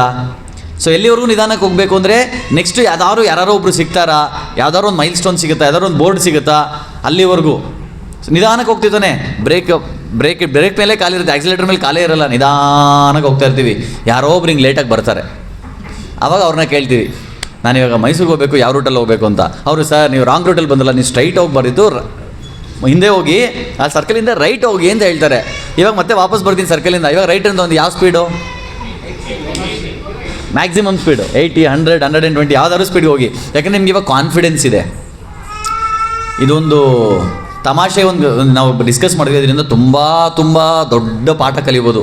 ಅದೇನಪ್ಪ ಅಂದರೆ, ಯಾವಾಗ ನಮ್ಮ ಲೈಫಲ್ಲಿ ನಮಗೆ ಎಲ್ಲಿ ಹೋಗಬೇಕು, ಏನು ಮಾಡಬೇಕು ಅಂತ ಕ್ಲಾರಿಟಿ ಇರುತ್ತಲ್ಲ, ಆವಾಗ you can go with speed, ನೀವು ಫಾಸ್ಟಾಗಿ ಹೋಗ್ಬೋದು. ಯಾವಾಗ ನಮ್ಮ ಲೈಫಲ್ಲಿ ಕ್ಲಾರಿಟಿನೇ ಇಲ್ಲ, ಏನು ಮಾಡ್ತಾ ಇದ್ದೀನಿ, ಎಲ್ಲಿ ಹೋಗ್ತಾ ಇದ್ದೀನಿ ಅಂತ, ಅವಾಗ ಏನಾಗುತ್ತೆ, ಲೈಫು ನಿಧಾನಕ್ಕೆ ಆಮೆ ಥರ ಹೋಗ್ತಾ ಇರುತ್ತೆ. ಸೊ ನಮಗೆ ಆ ಕ್ಲಾರಿಟಿ ತುಂಬ ಇಂಪಾರ್ಟೆಂಟು. ನಾವು ಎಲ್ಲಿಗೆ ಹೋಗ್ತಾ ಇದ್ದೀವಿ, ಏನಕ್ಕೆ ಹೋಗ್ತಾ ಇದ್ದೀವಿ, ಈ ಕ್ಲಾರಿಟಿ ಸಿಕ್ಕಿದಾಗ ಎಷ್ಟೋ ವಿಷಯಗಳಲ್ಲಿ ನಮಗೆ ಕ್ಲಾರಿಟಿ ಸಿಗಲ್ಲ. ಆವಾಗ ಏನು ಮಾಡಬೇಕು? ತದ್ವಿದ್ಧಿ ಪ್ರಣಿಪಾತೇನ ಪರಿಪ್ರಶ್ನೇನ ಸೇವೆಯ ಉಪದೇಶಂತಿತೆ ಜ್ಞಾನಂ ಜ್ಞಾನಿನ ತತ್ವದರ್ಶಿನ. ಸೊ ಇವಾಗ ನಾನು ಸ್ವಲ್ಪ ವಯಸ್ಸಾಗ್ತದೆ, ಹೆಲ್ತ್ ಕಾನ್ಷಿಯಸ್ ಆಗಿದ್ದೀನಿ, ನಾನು ಹೋಗ್ಬಿಟ್ಟು ಸ್ವಲ್ಪ ಯೋಗ ಮಾಡಬೇಕು ಅಥವಾ ಜಿಮ್ಗೆ ಹೋಗಬೇಕು, ಎಕ್ಸಸೈಸ್ ಮಾಡಬೇಕು. ಡಾಕ್ಟ್ರ್ ಹೇಳಿದ್ದಾರೆ ನೀನು ಪಕ್ಕಾ ಎವ್ರಿಡೇ 1 hour ಮಾಡಬೇಕಂತ. ನಾನೇನು ಮಾಡ್ತೀನಿ, ನನಗೆ ಯಾವುದು ತಲೆ ಬುಡ ಗೊತ್ತಿಲ್ಲ ನನಗೆ, ನನ್ನ ದೇಹದ ಬಗ್ಗೆ, ಹೆಲ್ತ್ ಬಗ್ಗೆ, ಎಕ್ಸಸೈಸ್ ಬಗ್ಗೆ, ಯೋಗ ಬಗ್ಗೆ. ಸೊ ನಾನೇನು ಮಾಡ್ತೀನಿ, ಗೂಗಲಲ್ಲಿ ಸರ್ಚ್ ಮಾಡಿ, ಅಮೆಝಾನ್ ಸರ್ಚ್ ಮಾಡಿ, ಯೋಗ ಮ್ಯಾಟು, ಡಂಬಲ್ಸು, ಬಾರ್ಬಲ್ಸ್ ಅವೆಲ್ಲ ತಂದ್ಬಿಟ್ಟು ಮಾಡ್ತೀನಾ? ಇಲ್ಲ. ಯಾರು ಎಕ್ಸ್ಪರ್ಟ್ ಯೋಗ ಟೀಚರ್ ಇರ್ತಾರೆ ಅವ್ರ ಹತ್ರ ಹೋಗ್ತೀನಿ, ಜಿಮ್ ಕೋಚ್ ಇರ್ತಾರೆ ಅವ್ರ ಹತ್ರ ಹೋಗ್ತೀನಿ, ಏರೋಬಿಕ್ಸ್ ಕೋಚ್ ಇರ್ತಾರೆ ಅವ್ರ ಹತ್ರ ಹೋಗ್ತೀನಿ. ಅವ್ರ ಹತ್ರ ಹೋಗಿ ಸರೆಂಡರ್ ಆಗಬೇಕು. ಅವ್ರು ಸರೆಂಡರ್ ಆದಾಗ ಅವರು ನಮ್ಗೆ ಹೇಳ್ಕೊಡ್ತಾರೆ, ಫಸ್ಟು ವಾರ್ಮ್ ಅಪ್ ಮಾಡು, ಎಕ್ಸಸೈಸ್ ಮಾಡು, ಸ್ಟ್ರೆಚಿಂಗ್ ಮಾಡು, ಆಮೇಲೆ ಸ್ಲೋಲಿ ಎಲ್ಲ ಮಾಡು ಅಂತ ಅವ್ರು ಹೇಳ್ಕೊಡ್ತಾರೆ. ಅದೇ ರೀತಿ ನಾವು ಕಾರ್ ಕಲಿಬೇಕು ಅಂತಿದ್ದೀನಿ, ಏನು ಮಾಡ್ತೀವಿ ನಾವು? ಹೊಸ ಕಾರ್ ತೊಗೊಂಡು ಕೀ ಇಸ್ಕೊಂಡು ಸ್ಟಾರ್ಟ್ ಮಾಡ್ಕೊಂಡು ಹೋಗ್ತಾ ಇರ್ತೀವ? ಇಲ್ಲ, ಫಸ್ಟು ಡ್ರೈವಿಂಗ್ ಕ್ಲಾಸ್ಗೆ ಹೋಗ್ತೀವಿ. ಸೊ ಯಾವುದೇ ವಿಷಯ, ಇವನ್ ಈ ಭೌತಿಕ ಜಗತ್ತಲ್ಲಿ ಭೌತಿಕ ವಿಷಯಗಳಲ್ಲಿ ಎಕ್ಸ್ಪರ್ಟ್ ಆಗಬೇಕಂದ್ರೆ ನಾವು ಒಬ್ರ ಹತ್ರ ಗೈಡೆನ್ಸ್ ತೊಗೊತೀವಿ, ಕೋಚಿಂಗ್ ತೊಗೊತೀವಿ. ಸೊ ಇನ್ನು ಸ್ಪಿರಿಚುವಲ್ ಆಧ್ಯಾತ್ಮ ವಿಚಾರದಲ್ಲಿ ನಾವು ಗೈಡೆನ್ಸ್ ಬೇಡವಾ? ಸೊ ಬೇಕೇ ಬೇಕು. ಆ ಗೈಡೆನ್ಸು ತಗೊಳ್ಬೇಕು ಅಂತಲೇ ನಮ್ಗೆ ಈ ಎಲ್ಲ ಮಹಾಭಕ್ತರು ಭಾಗವತ ಭಗವದ್ಗೀತೆಯಲ್ಲೆಲ್ಲ ನಾವೇನು ತಿಳ್ಕೊತೀವಿ ಅಂದರೆ, ಈ ಭಕ್ತರ ಮೂಲಕ ನಾವು ಕಲಿಯೋ ಪಾಠ ಏನಂದರೆ, ಯಾವಾಗ ನಮ್ಮ ಲೈಫಲ್ಲಿ ಕನ್ಫ್ಯೂಷನ್ ಇರುತ್ತೆ, ಕ್ಲಾರಿಟಿ ಇರಲ್ಲ, ಆವಾಗ ಒಬ್ಬ ನಿಮ್ಮಿಂತ ಸೀನಿಯರ್ ಆಗಿರ್ಬೋದು, ಗುರುಗಳ ಸ್ಥಾನದಲ್ಲಿರ್ಬೋದು, ಅವ್ರ ಹತ್ರ ಹೋಗಿ ನಾವು ಸರೆಂಡರ್ ಆಗಬೇಕು, ಅವ್ರ ಹತ್ರ ಕೇಳಬೇಕು. ಅದನ್ನೇ ಇಲ್ಲಿ ಅರ್ಜುನ ಮಾಡಿದ್ದದೆ, ಪರೀಕ್ಷಿತ್ ಮಾಡಿದ್ದದೆ, ವ್ಯಾಸದೇವ ಮಾಡಿದ್ದದೆ. ಎಲ್ಲರೂ ನಾವು ಭಾಗವತದಲ್ಲಿ ಎಲ್ಲ ಜನರು ಮಹಾಭಕ್ತರು ಅವರೆಲ್ಲ ಮಾಡ್ತಿರೋವಂಥ ಸ್ಟೆಪ್ ಏನು, ಯಾವಾಗ ನಿಮ್ಗೆ ಏನು ಮಾಡಬೇಕು ಅಂತ ಗೊತ್ತಿಲ್ಲ ಆವಾಗ ಹೋಗಿ ಸರೆಂಡರ್ ಆಗಬೇಕು ಅಂತ. ಅದಕ್ಕೆ ಭಾಗವತ 11ನೇ ಸ್ಕಂದದಲ್ಲಿ ಒಂದು ಶ್ಲೋಕದಲ್ಲಿ ತುಂಬ ಚೆನ್ನಾಗಿ ಎಕ್ಸ್ಪ್ಲೇನ್ ಮಾಡ್ತಾರೆ. ಇವರೆಲ್ಲ ಏನು ಮಾಡಿದ್ರು? ಅರ್ಜುನ ಹಿಯರಿಂಗ್ ಮಾಡಿದ್ರು, ಶ್ರವಣ, ಪರೀಕ್ಷಿತ್ ಶ್ರವಣ ಮಾಡಿದ್ರು, ವ್ಯಾಸದೇವ ಶ್ರವಣ ಮಾಡಿದ್ರು, ನಾರದ ಮುನಿ ಏನು ಹೇಳ್ತಾರೆ ಅಂತ. ಇದೆಲ್ಲ ಆ್ಯಕ್ಚುಲಿ ನೋಡಿ, ಯಾವುದೇ ಶಾಸ್ತ್ರ ತೊಗೊಂಡ್ರು ಈ ಶಾಸ್ತ್ರ ಹೇಗಿರುತ್ತೆ ಅಂದರೆ, ಇದೊಂದು ಡೈಲಾಗ್. ಇಬ್ಬರು ವ್ಯಕ್ತಿಗಳಿರ್ತಾರೆ, ಒಬ್ರು ಪ್ರಶ್ನೆ ಕೇಳ್ತಿರ್ತಾರೆ, ಒಬ್ರು ಉತ್ತರ ಕೊಡ್ತಾ ಇರ್ತಾರೆ. ಎಲ್ಲ ಶಾಸ್ತ್ರನೂ ಅದೇ ರೀತಿಯಲ್ಲೇ ಇರೋದು. ಸೊ ಇಲ್ಲಿ ಎಲ್ಲರೂ ಪ್ರತಿಯೊಬ್ಬರು ಪ್ರಶ್ನೆ ಕೇಳ್ತಾರೆ, ಯಾರಿಗೆ ಗೊಂದಲ ಇರುತ್ತೆ ಅವ್ರು ಪ್ರಶ್ನೆ ಕೇಳ್ತಾರೆ, ಯಾರಿಗೆ ಕ್ಲಾರಿಟಿ ಇರುತ್ತೆ ಅವರು ಉತ್ತರ ಕೊಡ್ತಾರೆ. ಸೊ ಇಲ್ಲಿ 11ನೇ ಸ್ಕಂದದಲ್ಲಿ ಹೇಳ್ತಾರೆ, ನಾವು ಈ ಒಂದು ಶ್ರವಣ ಮಾಡಬೇಕಾದ್ರೆ ಭಕ್ತರ ಹತ್ರ ಹೋಗ್ತೀವಿ. ಆ ಭಕ್ತರ ಹತ್ರ ಏನಕ್ಕೆ ಹೋಗಬೇಕು ಅಂದರೆ ಅವ್ರಿಗೆ ತುಂಬ ಕ್ಲಾರಿಟಿ ಇರುತ್ತೆ. ಸೊ ಅದಕ್ಕೆ ನಿಮಗೆಲ್ಲ ಹಂಸ ಗೊತ್ತಿರುತ್ತಲ್ಲ, ಅದಕ್ಕೆ ಭಕ್ತರನ್ನ ಹಂಸ ಅಂತ ಕರೀತಾರೆ, ಪರಮಹಂಸ ಅಲ್ವಾ? ಪರಮಹಂಸ ಅಂತ ಏನಕ್ಕೆ ಕರೀತಾರೆ ಭಕ್ತರಿಗೆ? ಎಲ್ಲ ಎಷ್ಟೊಂದು ಪಕ್ಷಿಗಳಿದೆ, ನವಿಲ್ ಎಷ್ಟು ಚೆನ್ನಾಗಿದೆ, ಪರಮ ನವಿಲ್ ಶ್ರೀಲ ಪ್ರಭುಪಾದರಿಗೆ ಅಂತ ಹೇಳ್ಬೋದು, ನವಿಲ್ ಅಂತ ಹೇಳಲ್ಲ. ಸೊ ಪರಮ ಕಿಂಗ್ಫಿಷರ್ ಬರ್ಡ್ ಅಂತಲೂ ಹೇಳಲ್ಲ. ಎಸ್ಪೆಷಲಿ ಹಂಸಾಗೆ, ಯಾವುದೇ ಒಂದು ಪ್ಯೂರ್ ಡಿವೋಟಿ ಅಂದರೆ ಅದು ಹಂಸಾಗೆ ಕಂಪೇರ್ ಮಾಡ್ತಾರೆ. ಯಾಕಂದ್ರೆ ಐಡಿಯಾ ಇದೆ ಏನಕ್ಕೆ ಅಂತ?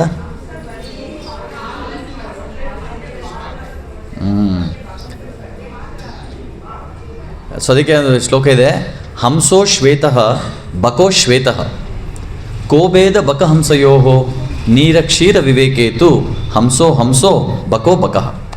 ಏನಂದರೆ ಅರ್ಥ? ಹಂಸೋ ಶ್ವೇತಃ, ಹಂಸ ಬೆಳ್ಳಿಗಿರುತ್ತೆ, ಶ್ವೇತ ಅಂದರೆ ಬಿಳಿ ವರ್ಣ, ಶುಕ್ರವರ್ಣ. ಸೊ ಹಂಸ ಬಿಳಿಗಿರುತ್ತೆ. ಹಂಸೋ ಶ್ವೇತೋ ಬಕೋ ಶ್ವೇತಃ, ಬಕೋ ಅಂದರೆ ಕೊಕ್ರೆ. ಸೊ ಕೊಕ್ರೆನೂ ಬಿಳಿಗಿರುತ್ತೆ. ನಿಮಗೆ ಹಂಸದ ಬಗ್ಗೆ ನಾಲೆಡ್ಜ್ ಇಲ್ಲ ಅಂದರೆ ಕೊಕ್ರೆನೇ ನೀವು ಹಂಸ ಅನ್ಕೊಂಡ್ಬಿಡ್ತೀರಾ. ಈ ಎರಡು ಒಂದೇ ಥರ ಬೆಳ್ಳಗೆ ತುಂಬ ಚೆನ್ನಾಗಿರುತ್ತೆ, ನೀರಲ್ಲಿ ಈಜಾಡ್ತಾ ಇರುತ್ತೆ ಚೆನ್ನಾಗಿ. ಸೊ ಹಂಸೋ ಶ್ವೇತಃ ಬಕೋ ಶ್ವೇತಃ ಕೋ ಭೇದ ಬಕ ಹಂಸಯೋಹೋ. ಭೇದ ಡಿಫ್ರೆನ್ಸ್ ಏನಿದೆ ಈ ಬಕ ಮತ್ತು ಹಂಸ ಮಧ್ಯ ಏನು ಡಿಫ್ರೆನ್ಸ್ ಇದೆ? ಒಂದು ಡಿಫ್ರೆನ್ಸ್ ಇದೆ, ನೀರ ಕ್ಷೀರ, ನೀರು ಮತ್ತು ಹಾಲು ಎರಡು ಮಿಕ್ಸ್ ಮಾಡಿ, ನೀರ ಕ್ಷೀರ ವಿವೇಕೇತು ಮಿಕ್ಸ್ ಮಾಡಿ ಹಿಂಗೆ ಮುಂದೆ ಇಡಿ, ಆವಾಗ ಗೊತ್ತಾಗತ್ತೆ ಹಂಸೋ ಹಂಸ ಬಕೋ ಬಕ. ಏನಾಗತ್ತೆ ಆವಾಗ? ಕೊಕ್ಕರೆ ನೀರು ಕುಡ್ದಾಗ ಏನಾಗುತ್ತೆ? ಎಲ್ಲದನ್ನೂ ಎಳ್ಕೊಂಡ್ಬಿಡುತ್ತೆ. ಆದರೆ ಹಂಸ ಬರೀ ಹಾಲನ್ನು ಮಾತ್ರ ಹೇಳ್ಕೊಳ್ಳುತ್ತೆ, ನೀರನ್ನು ಹಂಗೆ ಬಿಟ್ಬಿಡುತ್ತೆ. ಅದಕ್ಕೆ ಆ ಒಂದು ಕೆಪಾಸಿಟಿ ಹಂಸಾಗಿದೆ. ಅಂದರೆ ಈ ಉದಾಹರಣೆ ಏನು ಹೇಳ್ಕೊಡುತ್ತೆ ಅಂದರೆ, ನಮ್ಮ ಇಡೀ ಪ್ರಪಂಚದಲ್ಲಿ ಪ್ರತಿ ದ್ವಂದ್ವ, ಇಡೀ ಡ್ಯುಯಾಲಿಟಿ ಅಲ್ವಾ, ದ್ವಂದ್ವತೆ, ಸತ್ಯ ಅಸತ್ಯ, ಗಂಡು ಹೆಣ್ಣು, ಕಪ್ಪು ಬಿಳುಪು, ಹಂಗೆ ನೋಡೋದು ಎಲ್ಲ ದ್ವಂದ್ವತೆನೇ ಈ ಜಗತ್ತಲ್ಲಿ. ಆಮೇಲೆ ನಮಗೂ ಲೈಫಲ್ಲಿ ದ್ವಂದ್ವತೆ, ನಾವೇನು ಮಾಡ್ಬೇಕಂದ್ರೆ ಅದಕ್ಕೂ ನಮಗೂ ದ್ವಂದ್ವ. ಸೊ ಈ ದ್ವಂದ್ವ ಜಗತ್ತಿನಲ್ಲಿ ನಮಗೆ ಕ್ಲಾರಿಟಿ, ಈ ಹಂಸಾಗೆ ಎಷ್ಟು ಕ್ಲಾರಿಟಿ ಇದೆ, ಅದೇ ರೀತಿಯಲ್ಲಿ ಒಬ್ಬ ಪ್ಯೂರ್ ಭಕ್ತ, ಶುದ್ಧ ಭಕ್ತನಿಗೆ ಆ ಕ್ಲಾರಿಟಿ ಇರುತ್ತೆ. ಎಷ್ಟೇ ದ್ವಂದ್ವತೆ ಇದ್ರೂ ಆ ಶುದ್ಧ ಭಕ್ತ ಬರೀ ಒಳ್ಳೆಯದನ್ನು ಮಾತ್ರ ಅಬ್ಸರ್ವ್ ಮಾಡ್ಕೊತಾನೆ, ಕೆಟ್ಟದನ್ನು ಅಲ್ಲೇ ಬಿಟ್ಬಿಡ್ತಾನೆ. ಯಾಕಂದರೆ ಈ ಜಗತ್ತಲ್ಲಿ ಕೆಟ್ಟದಿದೆ, ಕೆಟ್ಟದಿಲ್ಲ ಅಂತಿಲ್ಲ, ಒಳ್ಳೆಯದು ಇದೆ ಕೆಟ್ಟದಿದೆ. ಆದರೆ ಒಬ್ಬ ಶುದ್ಧ ಭಕ್ತನಿಗೆ ಮಾತ್ರ ಆ ಒಂದು ಕೆಪಾಸಿಟಿ ಇರುತ್ತೆ. ಆ ಕೆಪಾಸಿಟಿ ಏನು? ಬರೀ ಒಳ್ಳೆಯದನ್ನು ಮಾತ್ರ ಹೇಳ್ಕೊಳ್ಳೋದು, ಕೆಟ್ಟದನ್ನು ಬಿಟ್ಬಿಡೋದು. ಅದಕ್ಕೆ ಶುದ್ಧ ಭಕ್ತನನ್ನು ಪರಮಹಂಸ, ಬರೀ ಹಂಸ ಅಲ್ಲ ಪರಮಹಂಸಗೆ ಕಂಪ್ಯಾರಿಸನ್ ಮಾಡ್ತಾರೆ. ಸೊ ಇಲ್ಲಿ 11ನೇ ಸ್ಕಂದದಲ್ಲಿ ಒಂದು ಶ್ಲೋಕ ಏನು ಹೇಳುತ್ತೆ ಅಂದರೆ, ಭಕ್ತಿ ಪರೇಶಾನುಭವ ವಿರಕ್ತಿರನ್ಯತ್ರ ಚ ತ್ರಿಕ ಏಕಕಾಲ ಪ್ರಪದ್ಯಮಾನಸ್ಯ ಯಥಾಶ್ನತಃ ಸ್ಯೂಸ್ ತುಷ್ಟಿ ಪುಷ್ಟಿ ಕ್ಷುದ್ ಅಪಾಯೋ ಅನುಘಾಸಂ. ನಾವು ಭಕ್ತಿ ಮಾಡಿದ್ರೆ ನಮಗೆ ಮೂರು ರಿಸಲ್ಟ್ ಬರುತ್ತೆ. ತುಂಬ ಅದ್ಭುತವಾಗಿ ಹೇಳಿದ್ದಾರೆ ಇಲ್ಲಿ. ಭಕ್ತಿ ಮಾಡಿದಾಗ ಏನಾಗುತ್ತೆ? ಫಸ್ಟು ಪರ ಈಶ ಅನುಭವ. ಪರ ಈಶ ಅನುಭವ ಅಂದರೆ ಗೊತ್ತಾಯ್ತಾ? ಈ ಜಗತ್ತು ಬಿಟ್ಟು ಈ ಜಗತ್ತಿನ ಹೊರಗಡೆ ಮೇಲೆ, ಸೊ ಅದರದ್ದು ಒಂದು ಅನುಭವ ನಮಗೆ ಸಿಗುತ್ತೆ. ಭಗವಂತನ ಒಂದು ಅನುಭವ ಎಲ್ಲರಿಗೂ ಸಿಕ್ಕಿರುತ್ತೆ. ಆ ಅನುಭವ ಸಿಕ್ಕಿರೋದ್ರಿಂದಾನೇ ನೀವಿಲ್ಲಿ ಕೂತ್ಕೊಂಡು ಇಷ್ಟೊತ್ತು ಕೇಳ್ತಾ ಇರೋದು. ಇಲ್ಲಾಂದರೆ ನಾವೇನು ಮಾಡ್ತಿದ್ವಿ? ಭಾನುವಾರ ಪೂರಾ ವಾರ ಎಲ್ಲ ಬ್ಯುಸಿ ಇರ್ತೀವಿ. ಭಾನುವಾರ ಆರಾಮಾಗಿ 10-11 ಗಂಟೆಗೆ ಎದ್ದು ಡೈರೆಕ್ಟ್ ಯಾವ್ದಾದ್ರು ಒಂದು ಹೋಟೆಲ್ಗೆ ಹೋಗಿ ಬಿಸಿ ಬಿಸಿಯಾಗಿ ಪಲಾವು ಏನಾದ್ರು ತಿಂದು ಮತ್ತೆ ಮಲ್ಕೊಂಡು, ಮತ್ತೆ ಎದ್ದು, ಮತ್ತೆ ಊಟ ಮಾಡಿ, ಮತ್ತೆ ಎದ್ದು, ಮತ್ತೆ ಮಲಗಿ, ಮತ್ತೆ ರಾತ್ರಿ ಊಟ ಮಾಡಿ ಮಲ್ಕೊತಾ ಇದ್ವಿ ಅಷ್ಟೇ. ಆದರೆ ಇಲ್ಲೆಲ್ಲ ನಾವು ಬಂದು ಇಲ್ಲಿ ಏನಕ್ಕೆ ಸೇರಿದ್ದೀವಿ ಅಂದರೆ, ನಮಗೆ ಗೊತ್ತು ನಮ್ಗೆ ಯಾವುದೋ ಒಂದು ಹೊಸ ಅನುಭವ ಆಗಿದೆ. ಆ ಅನುಭವ ಆದಾಗ ಮಾತ್ರ ನಮಗೆ ಭಕ್ತಿಯ ಮಾರ್ಗದಲ್ಲಿ ಇರಬೇಕು ಅಂತ ಅನಿಸುತ್ತೆ. ಯಾರಿಗೆ ಈ ಪರ ಈಶ ಅನುಭವ ಆಗಿರಲ್ಲ, ಒಂದು ಕೊಂಚ ಮಟ್ಟಿಗೂ ಆಗಿರಲ್ಲ, ಅವರು ಇಲ್ಲಿ ಕಂಟಿನ್ಯೂ ಮಾಡೋಕ್ಕೆ ಕಷ್ಟ ಆಗುತ್ತೆ. ಅದು ಯಾವ ರೀತಿ ಬೇಕಾದರೂ ಆಗ್ಬೋದು. ಎಷ್ಟೋ ಜನ ಭಕ್ತರು ವಿಧವಾಗಿ ಅವ್ರು ಭಕ್ತರಾಗಿದ್ದಾರೆ, ಅವ್ರ ಕಾರಣನೇ ಬೇರೆ ಬೇರೆ. ಒಂದ್ಸಲಿ ನೀವು ಒಬ್ಬರು ಭಕ್ತರು ಜೂಹು ಟೆಂಪಲ್ಗೆ ಹೋಗ್ತಾರೆ, ಭಕ್ತರಲ್ಲ ಅವರು, ಜೂಹು ಟೆಂಪಲ್ ಎಲ್ಲ ಚೆನ್ನಾಗಿದೆ, ಅಲ್ಲೊಂದು ಇಸ್ಕಾನ್ ಮಂದಿರ ಇದೆ ಹೋಗಿ ಅಂತ ಹೇಳ್ತಾರೆ. ಅವರು ಆ ಇಸ್ಕಾನ್ ಮಂದಿರಕ್ಕೆ ಬರ್ತಾರೆ, ಕಾಯ್ತಾ ಇರ್ತಾರೆ, ಇನ್ನು ದರ್ಶನಾರ್ಥಿಗೆ ಇನ್ನೂ ಟೈಮ್ ಇರುತ್ತೆ. ಸೊ ಎಲ್ಲ ಸ್ಕ್ರೀನ್ ಓಪನ್ ಆಗುತ್ತೆ, ಅಲ್ಲಿ ಮೂರು ಗರ್ಭಗುಡಿ ಇರುತ್ತೆ. ಯಾರ್ಯಾರಿದ್ದಾರೆ ಜೂಹು ಟೆಂಪಲಲ್ಲಿ? ರಾಧಾ ರಾಸ್ ಬಿಹಾರಿ, ಸೀತಾರಾಮ್ ಲಕ್ಷ್ಮಣ ಹನುಮಾನ್, ಈ ಕಡೆ ಗೌರ್ನಿತಾಯ್, 3 ಗರ್ಭಗುಡಿ ಇದೆ. 3 ಗರ್ಭಗುಡಿ ಮುಂದೆ ಬಂದು 3 ಜನ ಪೂಜಾರಿಗಳು ಬಂದು ನಿಂತ್ಕೊತಾರೆ ಪೂಜೆ ದರ್ಶನಾರ್ಥಿಗೆ. ಮಂಗಲಾರತಿ ಅನ್ಸುತ್ತೆ, ಮಂಗಲಾರತಿ ಸ್ಟಾರ್ಟ್ ಮಾಡೋಕ್ಕೆ. ಆವಾಗ ಎಲ್ಲರೂ ಸ್ಕ್ರೀನ್ ಓಪನ್ ಮಾಡ್ತಾರೆ. ಇವರೇ ಯಾವುದೋ ಒಬ್ಬ ವ್ಯಕ್ತಿ ಬಂದು ಎಲ್ಲೋ ನೋಡ್ತಾ ಇರ್ತಾರೆ. ಸಡನ್ನಾಗಿ 3 ಜನ ಅರ್ಚಕರು ಪೂಜಾರಿಗಳು ಬಂದು 3 ಜನ ಒಂದು ಶಂಖ ಊದ್ತಾರೆ. ಅವ್ರಿಗೆ ನೋಡ್ತಾರೆ, 3 ಜನ ಶಂಖ ಊದಿದ್ದು ಕೇಳಿ ಅವ್ರಿಗೆ ದಿಗ್ಭ್ರಾಂತರಾಗ್ಬಿಡ್ತಾರೆ. ಅದೆಷ್ಟು ಖುಷಿ ಆಗುತ್ತೆ ಅಂದರೆ ಪ್ರತಿದಿನ ಬರೋಕ್ಕೆ ಸ್ಟಾರ್ಟ್ ಮಾಡ್ತಾರೆ. ಏನಕ್ಕೆ ಅಂದರೆ ಆ 3 ಜನ ಶಂಖ ಊದೋದನ್ನು ಕೇಳೋಕ್ಕೋಸ್ಕರ ಬರ್ತಾರೆ. ಅಲ್ಲಿಂದ ಹಂಗೆ ಅವ್ರು ಭಕ್ತರಾಗ್ಬಿಡ್ತಾರೆ. ಸೊ ಅವ್ರು ಭಕ್ತರಾಗಿದ್ದಕ್ಕೆ ಏನು ಪರ ಈಶ ಅನುಭವ, ಆ ಶಂಖದಿಂದ ಅವ್ರಿಗೆ ಆ ಈಶ ಅನುಭವ ಸಿಕ್ತು. ಇನ್ನೊಬ್ರು ಯಾರೋ ಒಬ್ಬ ವ್ಯಕ್ತಿ ಬರ್ತಾರೆ, ಎಲ್ಲರೂ ದೇವಸ್ಥಾನ ಚೆನ್ನಾಗಿದೆ ಅಂತಾರೆ, ಅಲ್ಲಿ ಬಂದು ಇಸ್ಕಾನ್ ಟೆಂಪಲ್ಗೆ ನೋಡ್ತಾ ಇರ್ತಾರೆ, ಕಣ್ಣು ಮುಚ್ತಾರೆ, ಚೌಕಂದು ನೀರು ಬೀಳುತ್ತೆ. ಪ್ರೋಕ್ಷಣೆ ಮಾಡಿರೋ ನೀರೆಲ್ಲ ನಾವು ಹಾಕ್ತೀವಲ್ಲ, ಸಲಿ ಕೈಯಿಂದ ಒಬ್ಬರು ಪೂಜೆ ರಾಪ್ ಒಂದು ಮುಖ ಕೊಟ್ಟಿದ್ದಾರೆ, ಮುಖದ ಮೇಲೆಲ್ಲ ಸ್ಪ್ಲಾಶ್ ಆಗುತ್ತೆ ನೀರು. ಆಗಿದ ತಕ್ಷಣ ಓಪನ್ ಮಾಡ್ತಾರೆ, ಅಲ್ಲೊಂದು ಅನುಭವ ಅವ್ರಿಗೆ. ಪ್ರತಿದಿನ ಬರೋಕ್ಕೆ ಸ್ಟಾರ್ಟ್ ಮಾಡ್ತಾರೆ, ಎಕ್ಸಾಕ್ಟ್ ಟೈಮ್ ತಿಳ್ಕೊತಾರೆ ಯಾವಾಗ ಆ ನೀರನ್ನ ಪ್ರೋಕ್ಷಣೆ ಮಾಡ್ತಾರೆ ಅಂತ. ಆ ಪ್ರೋಕ್ಷಣೆಗೆ ಬರ್ತಾರೆ. ಒಂದಿನ ಪೂಜಾರಿ ಮರ್ತೋಗ್ಬಿಡ್ತಾರೆ, ಅವ್ರು ಜ್ಞಾಪಿಸ್ತಾರೆ ಪೂಜೆ ಪ್ರೋಕ್ಷಣೆ ತೊಗೊಂಬನ್ನಿ ನೀರು ಅಂತ. ತೊಗೊಂಬಂದ ಮುಖಕ್ಕೆ ಬಿದ್ದಾಗ ಅವ್ರಿಗೊಂದು ಈಶ ಅನುಭವ. ಆ ಥರ ಎಷ್ಟೋ ಜನ ವೆರೈಟಿಯಾಗಿ ಇದು ಮಾಡ್ತಾಯಿರ್ತಾರೆ. ಇನ್ನೊಂದು ಸಲ ಏನಾಗುತ್ತೆ, ಒಬ್ಬ ಮುಸ್ಲಿಂ ಹುಡುಗ ಮುಸ್ಲಿಂ ಫ್ಯಾಮಿಲಿಯಲ್ಲಿ ಇರ್ತಾನೆ, ಮುಸ್ಲಿಂ ಕಂಟ್ರಿನಲ್ಲಿ. ಅಲ್ಲಿ ಅವ್ರ ಪೇರೆಂಟ್ಸು ಫೋರ್ಸ್ ಮಾಡಿ ಅವನನ್ನು ನಮಾಜ್ ಮಾಡು, ಮಸೀದಿಗೆ ಬಾ ಅಂತ ಕರ್ಕೊಂಡು ಹೋಗ್ತಾ ಇರ್ತಾರೆ ಫೋರ್ಸ್ ಮಾಡಿ. ಅವನಿಗೆ ದೇವ್ರ ಬಗ್ಗೆ ಎಷ್ಟೊಂದು ಪ್ರಶ್ನೆಗಳಿರುತ್ತೆ. ಒಳ್ಳೆ ಹುಡುಗ, ತುಂಬ ಇಂಟೆಲಿಜೆಂಟ್ ಹುಡುಗ, ಆದರೆ ಅವ್ನ ಪ್ರಶ್ನೆಗೆ ಉತ್ತರನೇ ಸಿಕ್ಕಿರೋದಿಲ್ಲ. ಏನು ಪ್ರಶ್ನೆ ಕೇಳಿದ್ರು ಪೇರೆಂಟ್ಸ್ ಆನ್ಸರೇ ಮಾಡಲ್ಲ. ಸೊ ಅವಾಗೇನಾಗತ್ತೆ, ಒಂದ್ಸಲಿ ಅವನು ಕೇಳೋ ಪ್ರಶ್ನೆ ತುಂಬ ಗಂಭೀರವಾಗಿರುತ್ತೆ, ಸ್ಟ್ರೇಂಜ್ ಆಗಿರುತ್ತೆ. ಅವನೊಂದ್ಸಲಿ ಕೇಳ್ತಾನೆ, is god present in stool ಅಂದರೆ ಮಲಮೂತ್ರ, ಮಲ. ಸೊ ಅವನ ಪ್ರಶ್ನೆ ಏನಂದರೆ, ನೀವು ಭಗವಂತ ಎಲ್ಲ ಕಡೆ ಇದ್ದಾನೆ, ಆಮ್ನಿ ಪ್ರೆಸೆಂಟ್. ಕನ್ನಡದಲ್ಲಿ ಏನಂತೀವಿ ಎಲ್ಲ ಕಡೆ ಇದ್ದಾನೆ ಅನ್ನೋಕ್ಕೆ? ಸರ್ವವ್ಯಾಪಿ. ಭಗವಂತ ಸರ್ವವ್ಯಾಪಿ ಅಂದರೆ ಎಲ್ಲ ಕಡೆ ಇದ್ದಾನಾ? ಹೌದು, ಭಗವಂತ ಎಲ್ಲ ಕಡೆ ಇದ್ದಾನೆ. ಅದಕ್ಕೆ ಅವನ ಪ್ರಶ್ನೆ, ಭಗವಂತ ಮಲದಲ್ಲಿದ್ದಾನಾ ಅಂತ. ಈ ಥರ ಪ್ರಶ್ನೆ ಕೇಳಿದ್ರೆ ಪೇರೆಂಟ್ಸ್ ಏನು ಉತ್ತರ ಕೊಡ್ತಾರೆ? ಅವ್ರೇನು ಫಿಲಾಸಫಿ ಓದಿಲ್ಲ, ಏನೂ ಗೊತ್ತಿಲ್ಲ. ಅಕಸ್ಮಾತ್ ಗೊತ್ತಿದ್ರು ಯಾರಾದರೂ ಈ ಥರ ಪ್ರಶ್ನೆ ಕೇಳಿದ್ರೆ ಖುಷಿ ಆಗುತ್ತಾ? ಏನಪ್ಪ ಈ ಥರ ಪ್ರಶ್ನೆ ಕೇಳಿದೆ ಅಂತ ಬೇಜಾರಾಗುತ್ತೆ. ಅವರಪ್ಪ ಬೆಲ್ಟ್ ತೆಗೆದು ಹೊಡಿತಾರೆ, ಚೆನ್ನಾಗಿ ಹೊಡೆದಾಕ್ತಾರೆ ಅವತ್ತಿನ ದಿನ. ಕೇಳು ಪ್ರಶ್ನೆ ಕೇಳು, ಬಟ್ ಈ ಥರ ಪ್ರಶ್ನೆ ಯಾರು ಕೇಳ್ತಾರ? ಅರ್ಥ ಇಲ್ಲ, ಏನೂ ಇಲ್ಲ, ಈ ಥರ ಪ್ರಶ್ನೆ ಕೇಳ್ತಾರ ಅಂದ್ಬಿಟ್ಟು ಸಕ್ಕದು ಹೊಡೆದಾಕ್ಬಿಡ್ತಾರೆ. ಅವನಿಗೆ ಈ ಒಂದು ಆಧ್ಯಾತ್ಮಿಕ ಜೀವನದ ಬಗ್ಗೆನೇ ತುಂಬ ಜಿಗುಪ್ಸೆ ಬರೋಕ್ಕೆ ಸ್ಟಾರ್ಟ್ ಆಗುತ್ತೆ, ತುಂಬ ಜಿಗುಪ್ಸೆ ಬರುತ್ತೆ. ಆಮೇಲೆ ಅವನು ಅಮೆರಿಕಾಗೆ ಹೋಗ್ತಾನೆ. ಅಲ್ಲಿ ಐ ಐ ಟಿ ಅಲ್ಲ, ಇಂಜಿನಿಯರಿಂಗ್ ಮಾಡೋಕ್ಕೆ ಅಮೆರಿಕಾಗೆ ಹೋಗ್ತಾನೆ. ಸೊ ಅಲ್ಲಿ ಆ ಒಂದು ಜಿಗುಪ್ಸೆ, ಪೇರೆಂಟ್ಸ್ ಮೇಲೆ ದ್ವೇಷ, ಆಧ್ಯಾತ್ಮಿಕ ಜೀವನದ ಮೇಲೆ ದ್ವೇಷ. ಆಮೇಲೆ ಅಲ್ಲಿ ಕೊನೆಗೆ ಇಲ್ಲಿ ಅಮೆರಿಕಾಗೆ ಬರ್ತಾನೆ. ಅಲ್ಲೆಲ್ಲ ಜನಗಳು, ಹುಡುಗಿ ಜೊತೆ ಸೇರಿ ಕಂಪ್ಲೀಟಾಗಿ ಹಾಳಾಗಿ ಹೋಗ್ತಾನೆ. ಎಲ್ಲ ಡ್ರಗ್ಸ್ ಅಂತೆ, ಅದಂತೆ ಇದಂತೆ ಎಲ್ಲ ತೊಗೊಳಕ್ಕೆ ಸ್ಟಾರ್ಟ್ ಮಾಡ್ತಾನೆ. ಎಲ್ಲ ಪ್ರಾಬ್ಲಮ್ ಆಗಿ ಕೊನೆಗೆ ಯಾವ ರೀತಿ ಆಗುತ್ತೆ ಅಂದರೆ, ಅವನನ್ನು ಎಲ್ಲೋ ಡ್ರಗ್ಸ್ ತೊಗೊಂಡು ಎಲ್ಲೋ ಬಿದ್ದಿರ್ತಾನೆ. ಪೊಲೀಸ್ ಅವ್ನು ತೊಗೊಂಡೋಗಿ ಹೊಡೆದು ಒಂದು ಜೈಲ್ ಒಳಗಡೆ ಒಂದು ಡಾರ್ಕ್ ರೂಮಲ್ಲಿ ಹಾಕಿರ್ತಾರೆ. ಯಾಕಂದ್ರೆ ಅವ್ನು ಎಷ್ಟು ತಪ್ಪು ಮಾಡಿರ್ತಾನೆ ಅಂದರೆ, ಡಾರ್ಕ್ ರೂಮ್, ಬರೀ ನಾರ್ಮಲ್ ಜೈಲಲ್ಲ, ಆ ಜೈಲ್ ಒಳಗಡೆ ಇನ್ನೊಂದು ತುಂಬ ಜೈಲಿಗೆ ಹೋಗಿ ಅಲ್ಲೂ ತಪ್ಪು ಮಾಡಿದವ್ರಿಗೆ ಡಾರ್ಕ್ ರೂಮ್ ಹಾಕ್ತಾರೆ. ಆ ಥರ ಡಾರ್ಕ್ ರೂಮ್ಗೆ ಹಾಕಿ ಬಿಸಾಕಿರ್ತಾರೆ. ಒಂದೂವರೆ ದಿನ ಅವ್ನಿಗೆ ಪ್ರಜ್ಞೆನೇ ಇರಲ್ಲ. ಆಮೇಲೆ ಸಡನ್ನಾಗಿ ಒಂದು ದಿನ ಅವ್ನಿಗೆ ಕಣ್ಣು ಬಿಡ್ತಾನೆ, ಪ್ರಜ್ಞೆ ಬರುತ್ತೆ, ಕಣ್ಣು ಬಿಡ್ತಾನೆ. ಅಲ್ಲಿ ಮುಂದೆ ನೋಡ್ತಾನೆ, ಅಲ್ಲೊಂದು ಕಿಟಕಿ ಇರುತ್ತೆ, ಕಿಟಕಿಲಿ ಒಂದು ಚೂರು ಹೋಲ್ ಇರುತ್ತೆ, ಅಷ್ಟೇ ಬೆಳಕು. ಆ ಬೆಳಕಿಂದ ಒಂದು ಕಿರಣ ಹಿಂಗೆ, ಅವನು ಆ ಕಿರಣನೇ ಫಾಲೋ ಮಾಡ್ಕೊಂಬರ್ತಾನೆ. ಆ ಕಿರಣ ಅಲ್ಲಿಂದ ಹಿಂಗೆ ನೋಡ್ಕೊಂಬರ್ತಾನೆ. ಇಲ್ಲಿ ಕೆಳಗಡೆ ಬಿದ್ದಿರುತ್ತೆ, ಆ ಕೆಳಗಡೆ ಅಲ್ಲೊಂದು ಬುಕ್ ಇರುತ್ತೆ. ಅವನು ಹೆಂಗೋ ಪ್ರಜ್ಞೆಯಿಂದ ಬರ್ತಾನೆ, ಎಲ್ಲ ಕತ್ಲೆ, ಬರೀ ಒಂದೇ ಒಂದು ಲೈಟ್ ಬೀಮ್, ಕಿರಣ. ಆ ಕಿರಣ ಫಾಲೋ ಮಾಡ್ಕೊಂಡು ಬಂದಾಗ ಅದು ಪುಸ್ತಕದ ಮೇಲೆ ಬಿದ್ದಿರುತ್ತೆ. ಆ ಪುಸ್ತಕದಲ್ಲಿ ಅವನು ಅಲ್ಲಿ ಕೂತ್ಕೊಂಡಿದ್ದನ್ನೇ ಓದ್ತಾನೆ, god exist even in stool. ಅವನಿಗೆ ಎಷ್ಟು ಮನಸ್ಸಿಗೆ, ಬಾಡಿ ಮೈಂಡ್ಗೆ ಎಷ್ಟು ಅವ್ನು ಡ್ರಗ್ಸ್ ಎಲ್ಲ ತೊಗೊಂಡು ಎಷ್ಟು ಹಿಂಗಾಗಿರುತ್ತೆ ಅಂದರೆ, ಆ ಸೆಂಟೆನ್ಸ್ ನೋಡಿದ ತಕ್ಷಣ ಅವನಿಗೆ ಎಲ್ಲ ಕಿಕ್ಕೆಲ್ಲ ಹೊಟ್ಟೋಗ್ಬಿಡುತ್ತೆ. ಮತ್ತೆ ಫುಲ್ ಅಲರ್ಟ್ ಆಗ್ತಾನೆ. ಮತ್ತೆ ಇನ್ನೊಂದ್ಸಲಿ ನೋಡ್ತಾನೆ, god exist even in stool. ತಲೆ ಎಲ್ಲ ಕೆಟ್ಟೋಗುತ್ತೆ. ನಾನು ಈ ಪ್ರಶ್ನೆಗೆ ಉತ್ತರ ಹುಡುಕ್ತಿದ್ದೆ, ಯಾರೂ ನನಗೆ ಪ್ರಶ್ನೆ ಕೊಟ್ಟಿಲ್ಲ ಅಂತ. ಆ ಬುಕ್ ತೊಗೊತಾನೆ, ಮತ್ತೆ ಓದ್ತಾನೆ. ಅಲ್ಲೊಂದು ಆರ್ಟಿಕಲ್ ಬರೆದಿರ್ತಾರೆ, ಅದು Prabhupad's back to Godhead magazine. So Prabhupad ಏನಂತ ಬರೆದಿರ್ತಾರೆ ಅಂದರೆ, God exist even in stool but it doesn't get contaminated. ಅಂದರೆ ಮಲಮೂತ್ರ ಹೊರಗಡೆ ರೋಡಲ್ಲಿ ಮಾಡಿದಾಗ ಭಗವಂತ ಇವಾಗ ಸೂರ್ಯನ ಉದಾಹರಣೆ ಕೊಡ್ತಾರೆ. ಇವಾಗ ಸೂರ್ಯ ಆ ಮಲನ ಟಚ್ ಮಾಡುತ್ತೆ, ಸೂರ್ಯನ ಬೆಳಕಲ್ವಾ, ಸೂರ್ಯನ ಕಿರಣಗಳೆಲ್ಲ ಮಲ ಮೂತ್ರನ ಟಚ್ ಮಾಡುತ್ತೆ. ಆದರೆ ಸೂರ್ಯ ಕಂಟ್ಯಾಮಿನೇಟ್ ಆಗ್ತಾನಾ? ಸೂರ್ಯ ಅಶುದ್ಧ ಆಗ್ತಾನಾ? ಇಲ್ಲ. ಆದರೆ ಆ ಮಲ ಮೂತ್ರಗಳನ್ನು ಶುದ್ಧ ಮಾಡಿಬಿಡ್ತಾನೆ, ಆ ಜಾಗನೂ ಶುದ್ಧ ಮಾಡಿಬಿಡ್ತಾನೆ ಸೂರ್ಯ, ಪ್ರಕೃತಿ. ಸೊ ಅದೇ ರೀತಿಲಿ ಭಗವಂತ ಕೂಡ ಎಲ್ಲದನ್ನು ನೋಡ್ತಾನೆ, ಎಲ್ಲದನ್ನು ಟಚ್ ಮಾಡ್ತಾನೆ. ಆದರೆ ಯಾವುದೇ ಮಲ ಮೂತ್ರ ಕೂಡ ಭಗವಂತನ ಅಶುದ್ಧ ಮಾಡೋಕ್ಕಾಗಲ್ಲ. ಇದೆಲ್ಲ ಭಗವಂತ ಈ ಇಡೀ ಭೌತಿಕ ಜಗತ್ತಿನಿಂದನೇ ಪರನಾಗಿರೋನು, ಟ್ರಾನ್ಸೆಂಡ್ ಆಗಿರೋನು ಅಂತ ಅಲ್ಲಿ ಪ್ರಭುಪಾದ ಆರ್ಟಿಕಲ್ ಓದ್ತಾನೆ. ಅವಾಗ ಅವ್ನು ತುಂಬ ಖುಷಿಯಾಗುತ್ತೆ, ಈ ಪ್ರಶ್ನೆಗೆ ನಾನು ಉತ್ತರ ಹುಡುಕ್ತಿದ್ದೆ ಅಂತ. ಆಮೇಲೆ ಹಿಂದೆ ತಿರುಗಿ ನೋಡ್ತಾನೆ, ಅಡ್ರೆಸ್ ನೋಡ್ತಾನೆ, ನಿಯರ್ ಬೈ ಇಸ್ಕಾನ್ ಟೆಂಪಲ್ ಅಂತ. ಸೊ ಅಲ್ಲಿ ನಿಯರ್ ಬೈ ಇಸ್ಕಾನ್ ಟೆಂಪಲ್ ಸಿಗುತ್ತೆ, ಅಲ್ಲಿ ಹೋಗ್ತಾನೆ. ಅಲ್ಲಿ ಜೊತೆ ಎಲ್ಲ ಇನ್ನೂ ಮತ್ತೆ ಪ್ರಶ್ನೆಗಳನ್ನ ಕೇಳ್ತಾನೆ.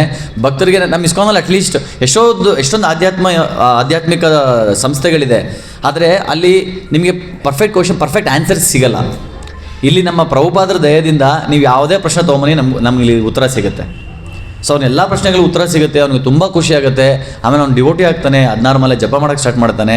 ಆಮೇಲೆ ಅವನು ಆ ಮುಸ್ಲಿಂ ಹುಡುಗ ಇವಾಗ ಅವರು ಒಂದು ಇಸ್ಕಾನಲ್ಲಿ ದೊಡ್ಡ ಸ್ಕಾಲರ್, ಅವ್ರು ಎಷ್ಟೊಂದು ಬುಕ್ಸ್ ಬರೆದಿದ್ದಾನೆ. ಸೊ ಇದು ನಿಜವಾದ ಜ್ಞಾನಕ್ಕೆ ಇರೋ ಶಕ್ತಿ. ಯಾವಾಗ ಒಂದು ಗೊಂದಲ ನಮ್ಮ ಲೈಫಲ್ಲಿ ಒಂದು ಗೊಂದಲ ಬರುತ್ತೆ, ಆ ಗೊಂದಲಕ್ಕೆ ಉತ್ತರ ಸಿಗುತ್ತೆ, ಆ ಉತ್ತರಕ್ಕೋಸ್ಕರ ನಾವು ಹುಡುಕಬೇಕು. ಸೊ ಇಲ್ಲ ಅಂದರೆ ನಮಗೆ ರೈಟ್ ಪರ್ಸನ್ ಸಿಕ್ಕಿಲ್ಲ ಅಂದರೆ ಆ ಉತ್ತರನೂ ಸಿಗಲ್ಲ, ನಮ್ಮ ಲೈಫ್ ಆ ಗೊಂದಲದಲ್ಲೇ ನಾವು ಸಾಯಬೇಕಾಗತ್ತೆ. ಸೊ ಅದರಿಂದ ಇಲ್ಲೇನಾಗುತ್ತೆ, ಆ ಒಂದು ಈಶ ಅನುಭವ, ಅವನಿಗೆ ಆ ಪ್ರಶ್ನೆಯ ಉತ್ತರದಲ್ಲಿ ಅವನಿಗೆ ಈಶ ಅನುಭವ ಸಿಗುತ್ತೆ. ಆಮೇಲೆ ಭಕ್ತರ ಸಂಘದಲ್ಲಿ ಅವನು ತುಂಬ ಚೆನ್ನಾಗಿ ಬೆಳೀತಾನೆ. ಸೊ ಆಮೇಲೆ ಏನು ಹೇಳ್ತಾರೆ ಅಂದರೆ, ಇಲ್ಲಿ ನಾವು ಭಕ್ತಿ ಮಾಡಿದಾಗ ಮೂರು ವಿಶೇಷವಾದಂತಹ ಸಿಚುವೇಶನ್ ಕ್ರಿಯೇಟ್ ಆಗುತ್ತೆ, ಸಂದರ್ಭಗಳು. ಅದೇನಪ್ಪ ಅಂದರೆ ತುಷ್ಟಿ, ಪುಷ್ಟಿ, ಶುದ್ಧ ಅಪಾಯೋ. ಜೈ ಶ್ರೀ ರಾಧಾ ಮಾಧವ್ ಕಿ ಜೈ. ಇಲ್ಲಿ ಮೊದಲು ಭಕ್ತಿ ಮಾಡಿದಾಗ ಮೊದಲು ನಮ್ಗೇನು ಸಿಗುತ್ತೆ ಗೊತ್ತಾ, ಮೂರು ವಿಷಯಗಳು ಸಿಗುತ್ತೆ. ಮೊದಲನೇದೇನೆಂದರೆ ತುಷ್ಟಿ, ಸ್ಯಾಟಿಸ್ಫ್ಯಾಕ್ಷನ್. ತುಷ್ಟಿ ಅನ್ನೋ ಪದ ಎಲ್ಲಿಂದ ಬರುತ್ತೆ? ಸಂತುಷ್ಟಿ, ಸಂತೋಷ, ಇದರಿಂದ ತುಷ್ಟಿ ಪದ ಬರುತ್ತೆ. ಸೊ ಇದು ತುಷ್ಟಿ. ಇನ್ನೊಂದು ಪುಷ್ಟಿ ಅಂದರೆ ಪೋಷಣೆ, ಅದು ನಮಗೆ ಪುಷ್ಟಿ ಕೊಡುತ್ತೆ, ನರಿಶ್ಮೆಂಟ್ ಕೊಡುತ್ತೆ. ಆಮೇಲೆ ಶುದ್ಧ ಅಪಾಯೋ ಅಂದರೆ ಹಸುವಿನ ನೀಗ್ಸತ್ತೆ. ಇದರ ಬಗ್ಗೆ ಸ್ವಲ್ಪ ಅನಲೈಸ್ ಮಾಡೋಣ, ಏನಪ್ಪ ಇದು ಅಂತ. ಫಸ್ಟು ತುಷ್ಟಿ ಅಂದರೆ ಸ್ಯಾಟಿಸ್ಫ್ಯಾಕ್ಷನ್. ಸೊ ನಾನು ತುಂಬ ಕೇಳಿದ್ದೀನಿ, ಈ ಒಂದು ಸ್ಯಾಟಿಸ್ಫ್ಯಾಕ್ಷನ್ ಅನ್ನೋ ವಿಚಾರ ಏನಿದೆಯಲ್ಲ, ಇದ್ರಲ್ಲಿ ತುಂಬ ಗೊಂದಲವಾದಂತಹ ವಿಚಾರ. ಕೆಲವು ನಾವೇನು ಹೇಳ್ತೀವಿ ಕೆಲವ್ರು ಏನು ಹೇಳ್ತಾರೆ ಗೊತ್ತಾ, ಇರೋದೊಂದು ಜೀವನ, ಎಂಜಾಯ್ ಮಾಡು. ಇರೋದೊಂದು ಜೀವನ, ನಮ್ಗೆ ಇವಾಗ ದುಡ್ಡಿದೆ, ಎಂಜಾಯ್ ಮಾಡೋಣ, ಸುತ್ತಾಡೋಣ, ಮಾಡೋಣ. ಇವನ್ ಭಕ್ತರಲ್ಲೂ ಈ ಒಂದು ಗೊಂದಲ ಇದೆ. ನಾವು ಭಕ್ತರಾಗಿದ್ದೀವಿ ಕರೆಕ್ಟು, ಭಕ್ತರಲ್ಲೂ ಕೂಡ ದುಡ್ಡಿದೆ, ನಾವು ಎಂಜಾಯ್ ಮಾಡೋಣ, ಓಡಾಡೋಣ, ಒಳ್ಳೆ ಕಾರ್ ತೊಗೊಳ್ಳೋಣ, ಮೆಟೀರಿಯಲಿ ಭೌತಿಕವಾಗಿ ಕಂಫರ್ಟಬಲ್ ಆಗಿರೋಣ, ದೇಶ ಸುತ್ತೋಣ, ಅಲ್ಲೋಗಿ ಇಸ್ಕಾನ್ ಟೆಂಪಲಲ್ಲಿ ವಿಸಿಟ್ ಮಾಡೋಣ, ಅಲ್ಲೂ ನಾವು ಭಕ್ತಿ ಕಂಟಿನ್ಯೂ ಮಾಡ್ತಾ ಇದ್ದೀವಿ, ಅದ್ರ ಬಗ್ಗೆ ಸೈಡ್ಗೆ ಇಡೋಣ. ಬಟ್ ನಾವು ದುಡ್ಡಿದೆ, ನಾವು ಎಂಜಾಯ್ ಮಾಡೋಣ, ದುಡ್ಡು ಚೆನ್ನಾಗಿ ಗಳಿಸೋಣ. ತಪ್ಪಿದೆಯಾ ದುಡ್ಡು ಗಳಿಸೋದ್ರಲ್ಲಿ? ಇಲ್ಲ, ಎಂಜಾಯ್ ಮಾಡೋಣ ಅಂತ ಒಂದು ಕ್ಯಾಟಗರಿ. ಆದರೆ ಇನ್ನೊಂದು ಕ್ಯಾಟಗರಿ, ಇರೋದೊಂದು ಲೈಫು, ನಾವೇನು ಮಾಡೋದು ಬೇಡ, ಬರೀ ತಪಸ್ಯ, ಫುಲ್ ಸ್ಟ್ರಿಕ್ಟಾಗಿರೋಣ, ದುಡ್ಡು ವೇಸ್ಟೇ ಮಾಡೋದು ಬೇಡ, ಲೈಫ್ ವೇಸ್ಟೇ ಮಾಡೋದು ಬೇಡ, ಫುಲ್ ಫೋಕಸ್ಡಾಗಿ ಹಿಂಗೇ ಇರೋಣ, ದುಡ್ಡು ಯಾವತ್ತೂ ಖರ್ಚು ಮಾಡಬಾರ್ದು. ಯಾಕಂದರೆ ನಾವು ಮುಂದೆ ನೋಡ್ಕೋಬೇಕಲ್ಲ, ಮುಂದೆ ಏನಾಗುತ್ತೋ, ನನ್ನ ವಯಸ್ಸಾದಮೇಲೆ ನನ್ನ ಮಕ್ಕಳು ನನ್ನ ನೋಡ್ಕೊತಾರೋ ಇಲ್ಲೋ ಗೊತ್ತಿಲ್ಲ. ಸೊ ಆಮೇಲೆ ವಯಸ್ಸಾದ್ಮೇಲೆ ಅಟ್ಲೀಸ್ಟ್ ನಾನು ನನ್ನ ಹೆಂಡತಿ ಚೆನ್ನಾಗಿರ್ಬೇಕಂದ್ರೆ, ಚೆನ್ನಾಗಿ ನೋಡ್ಕೋಬೇಕಂದ್ರೆ ನಾನು ಸ್ವಲ್ಪ ಸೇವಿಂಗ್ಸ್ ಎಲ್ಲ ಚೆನ್ನಾಗಿ ಇಟ್ಕೋಬೇಕು. ಈ ಒಂದು ಗೊಂದಲ. ಸೊ ಏನು ಮಾಡೋದು ಈ ಥರ ಗೊಂದಲ? ನಿಮ್ಗೆಲ್ಲರಿಗೂ ಈ ಥರ ಬಂದಿದೆಯಾ ಪ್ರಶ್ನೆ, ಗೊಂದಲ ಬಂದೇ ಬರುತ್ತಲ್ಲ? ಸೊ ಏನು ಸೊಲ್ಯೂಷನ್ ಇದಕ್ಕೆ? ನಾವು ಸ್ಯಾಟಿಸ್ಫ್ಯಾಕ್ಷನ್ ಇರಬೇಕಾ ಅಥವಾ ನಮಗೆ ಸ್ಯಾಟಿಸ್ಫ್ಯಾಕ್ಷನ್ ಬೇಡವಾ?